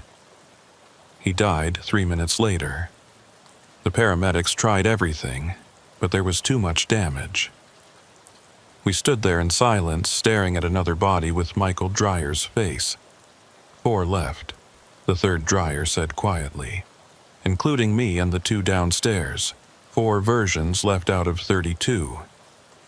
How long do we have? Torres asked. Before the instability catches up with you? I don't know. Could be days. Could be years. But we're all dying one way or another. The split is collapsing. And eventually, there will only be one of us left. If any of us survive at all. We spent the rest of the night processing the scene, documenting everything, trying to make sense of what had happened. The security guard who'd been posted outside the door was found unconscious in a storage closet, knocked out with a precise blow to the head. The shooter had used a stolen access card to enter the building, had moved through the security system like he'd designed it himself. Because in a way, he had. He knew everything we knew. He thought the way we thought. He was us, investigating ourselves. The next morning, Hendricks called me into his office. He looked exhausted, older than I'd ever seen him. I've been on the phone with Washington all night, he said. They want answers. They want to know how this happened, what we're going to do about it, how we prevent it from happening again. What did you tell them? The truth, that we don't know, that we're dealing with something unprecedented, something that shouldn't be possible, and that we have 3 versions of the same person in custody, all of them dying, and we can't save any of them. What do they want us to do? Find the others, the remaining versions, bring them in before they die or before they kill each other, and then... He paused, and then we figure out what the hell to do with them. Over the next 2 weeks, we found 3 more versions of Michael Dreyer. 1 in Montana, 1 in Texas, 1 in Maine. We brought them all in, processed them, housed them in separate facilities. They were all terrified, all dying, all feeling the collapse accelerating. "I can feel myself disappearing," one of them told me. "Like I'm being erased, piece by piece. My memories are starting to blur, to merge with the others. Sometimes I'm not sure which experiences are mine, and which belong to a different version." "How long?" I asked. "Days, maybe less. We're all converging toward the same point, and when we get there, either we'll all die or one of us will remain. Which one? I don't know. Maybe the strongest, maybe the luckiest, or maybe none of us. Maybe the original Michael Dreyer died in 2015, and we're all just echoes, fading away." I didn't know what to say to that. On the 15th day after we'd shot the Hunter version of Michael Dreyer, we were down to 5 confirmed living versions. The 3 we had in custody in Chicago, 1 in Montana, 1 in Texas. The one in Maine had died the day before, apparent heart failure. The autopsy showed nothing unusual. He'd just stopped. "It's happening faster now," Brennan told us. "The collapse is accelerating. My estimate is that within a week, maybe less, there will only be 1 or 2 versions left. Possibly none." "Can we stop it?" Torres asked. "I don't know. I don't even know what it is. Some kind of quantum decoherence of consciousness? A breakdown of whatever process allowed one consciousness to exist in multiple bodies? We're in uncharted territory here."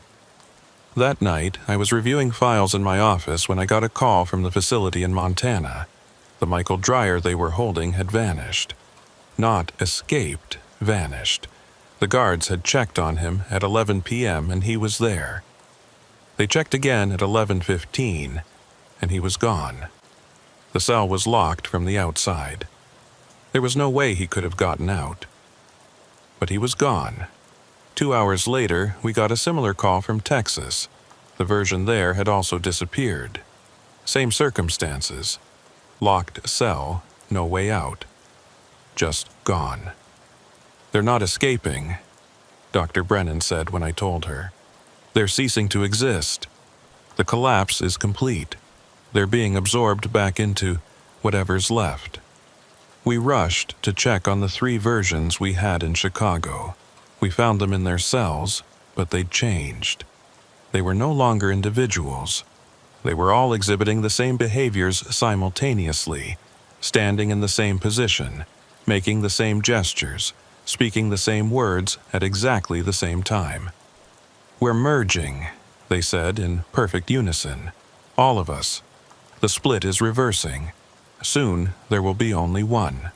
"Which one?" I asked. "We don't know. Maybe all of us. Maybe none of us. We can feel the others, the ones who've died, the ones who've disappeared. They're still here somehow. Part of us. And we're all becoming the same thing." "What thing?" They looked at me with Michael Dreyer's face, but the eyes were different now, distant, uncertain. Michael Dreyer, the original, restored, or maybe something new, a synthesis of all the versions, all the experiences, all the memories. We don't know what will be when this is over, if will be anything at all. Over the next 72 hours, we watched as the 3 remaining versions slowly merged. They stopped being separate individuals and became echoes of the same person, moving in sync, speaking in unison, sharing thoughts instantaneously. And then, at 3:47 a.m. on a Monday morning, 2 of them simply vanished. No sound, no flash of light, no indication that anything had happened. The guards checked the cells, and 2 of them were empty. Just gone. Erased from existence. Only one Michael Dreyer remained. We moved him to a secure observation room and watched him carefully. He sat on a cot, staring at his hands, looking confused and scared. Dr. Brennan went in to talk to him. "How do you feel?" she asked. "I don't know," he said.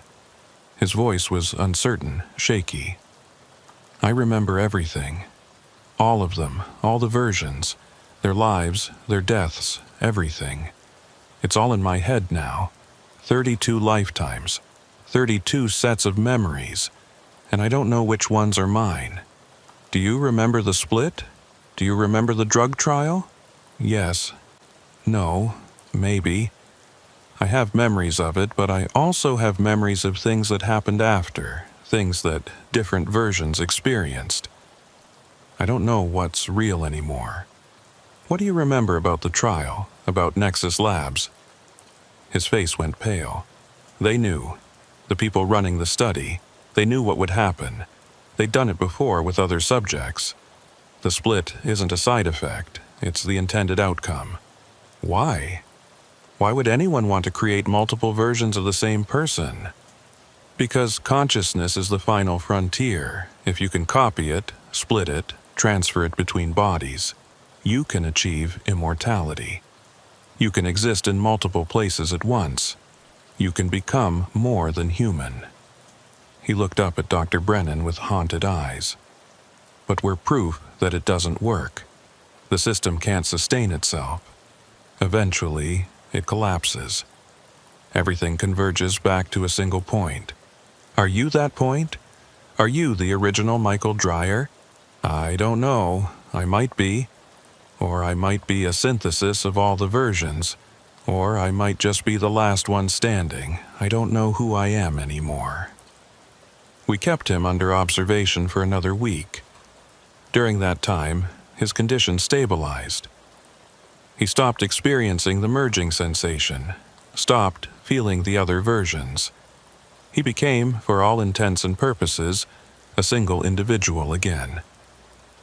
But he carried the memories of 32 lifetimes. 32 versions of himself, all collapsed back into one mind, and it was driving him mad. "I can't sleep," he told me during one of our interviews. "Every time I close my eyes, I see all the deaths, all the versions of me dying over and over. I remember drowning, burning, falling, being shot. I remember all of it. And I don't know which death is waiting for me." "You're safe here," I said. "We're going to protect you." "From who? From what?" "I'm the last one. There's no one left to hunt me. But that doesn't mean I'm safe. The instability is still there. I can feel it. I'm falling apart from the inside.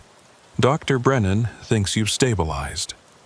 Dr. Brennan is wrong. I'm not stable. I'm just temporarily coherent. But I can feel it starting to slip again. The sense of self. The boundaries between the different versions. They're blurring.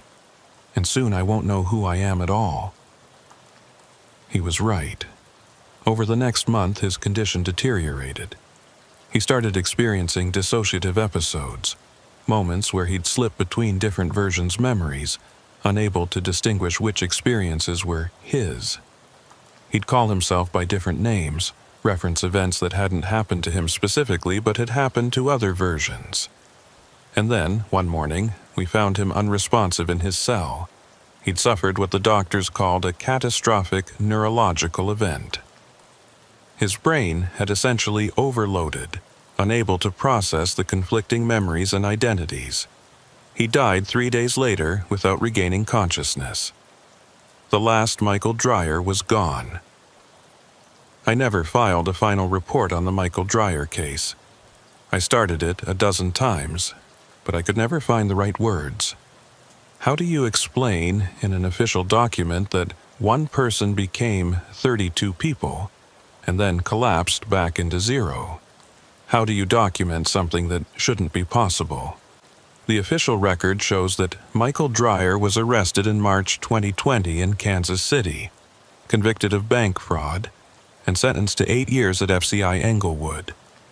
He served 3 years of his sentence before being transferred to Chicago for additional questioning related to ongoing fraud investigations. He died in federal custody in April 2023 due to complications from a pre-existing neurological condition. That's the official story. Clean, simple, explainable. But it's not the truth. The truth is that Michael Dreyer split into multiple versions of himself in 2015 as a result of an experimental drug trial conducted by a biotech company that vanished without a trace. The truth is that these versions lived separate lives, committed separate crimes, and eventually started dying off as the split consciousness collapsed. The truth is that one version tried to hunt down and kill the others, and we shot him. The truth is that the last remaining version died in our custody, his mind unable to handle the memories of 32 lifetimes. But no one wants to hear that truth, because it opens up questions that we don't have answers to. Questions about consciousness, identity, the nature of reality itself. Questions that make people uncomfortable. So the official story stands. And the truth gets buried in a classified file that maybe 3 people in the entire federal government have clearance to read. Torres left the Marshals Service 6 months after Michael Dreyer died.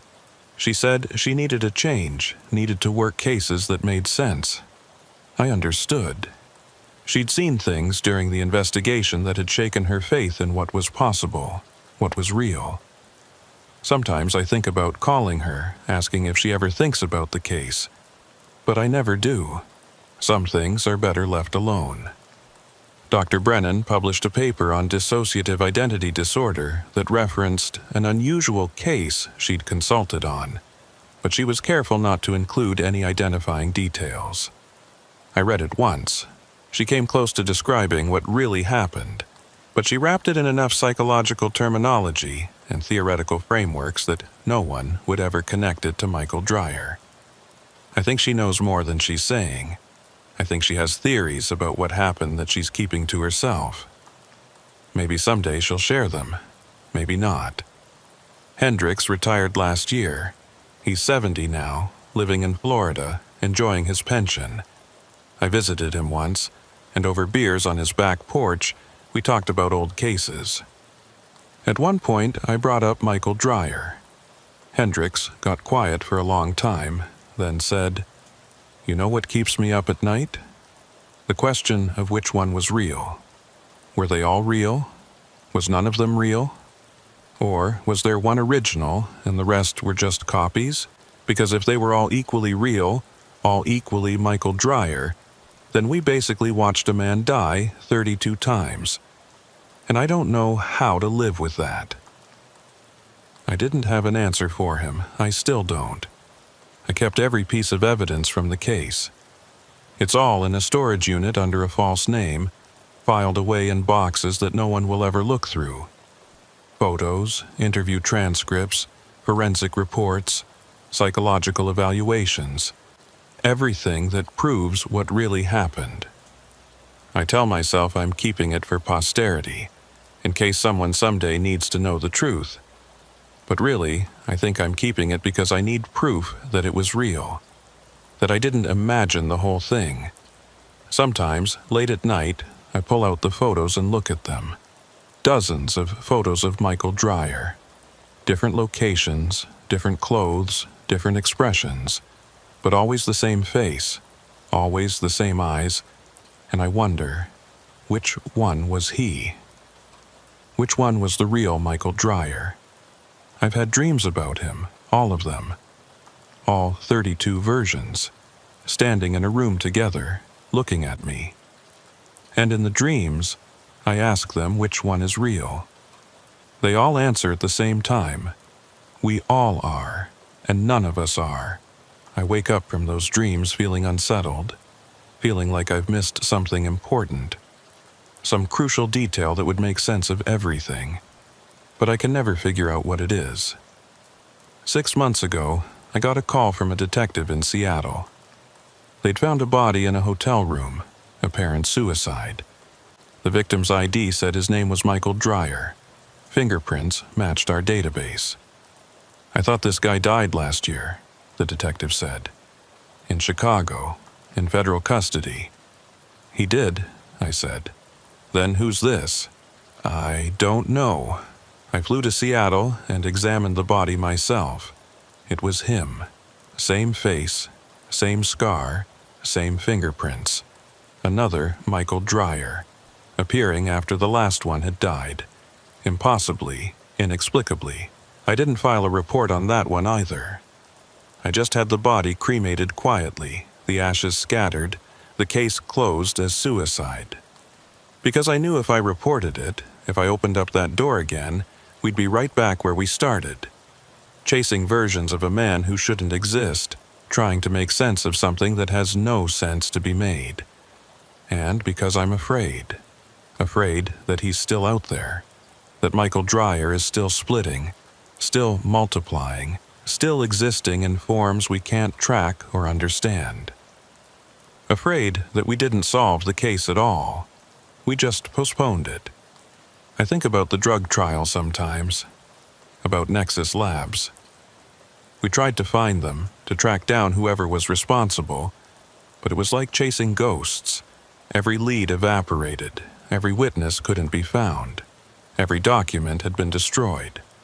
It was a perfect cover-up, executed with precision and resources that suggested involvement at the highest levels, which means they might still be out there, still running trials, still experimenting with consciousness, with identity, with the fundamental nature of self, still creating more people like Michael Dreyer, more splits, more collapses, more impossibilities, and if they are, then this could happen again, to someone else, to anyone. I've tried to warn people. I've written memos, sent emails to supervisors, requested investigations into pharmaceutical trials and biotech companies, but no one wants to hear it. The official position is that Michael Dreyer was a singular case, an anomaly, a glitch in the system that has been resolved. Case closed. Move on. So I move on. I work other cases, track other fugitives, serve other warrants. I do my job. But I'm always watching, always looking for signs that it's happening again. Multiple sightings of the same person in different places. Fingerprint matches that shouldn't exist. Deaths that multiply when there should only be one. And sometimes I see him, Michael Dreyer, walking down the street, sitting in a coffee shop, standing at a crosswalk. Just for a moment, just long enough for me to question what I saw. And then he's gone.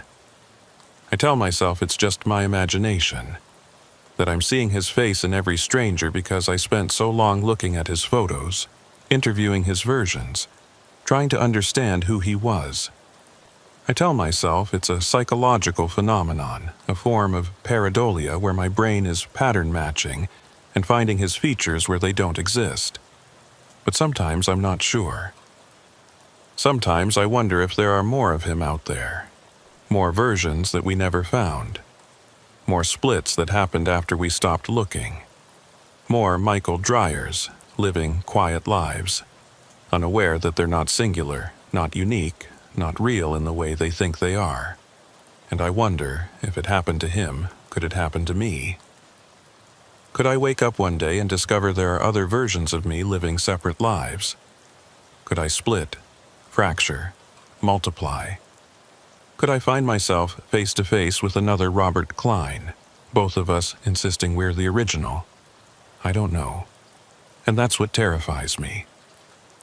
Because the Michael Dreyer case taught me that reality is not as solid as we think, that identity is not as fixed as we believe, that the boundaries between self and other, between one and many, between existence and non-existence, those boundaries are thinner than we realize, and sometimes they break.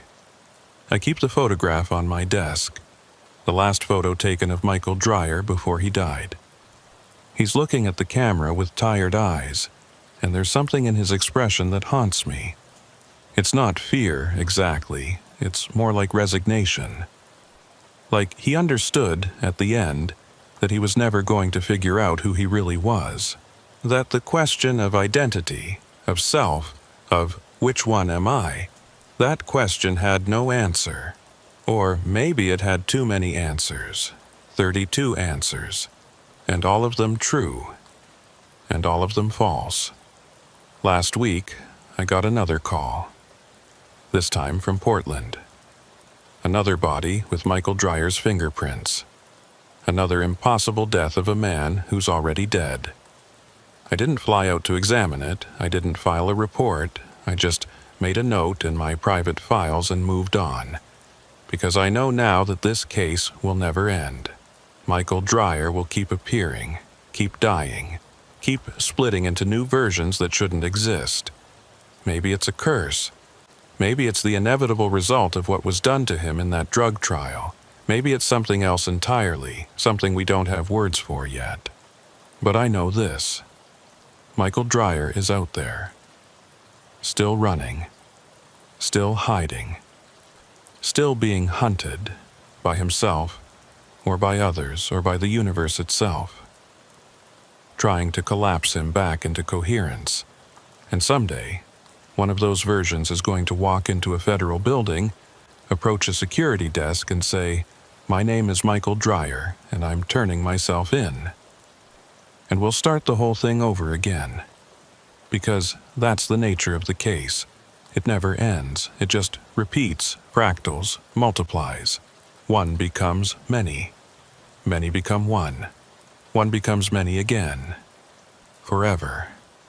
I close my eyes, and I see all 32 versions of Michael Dreyer standing in a room, looking at me with the same tired eyes. And they all ask the same question at the same time. Which one of us is real? And I still don't have an answer.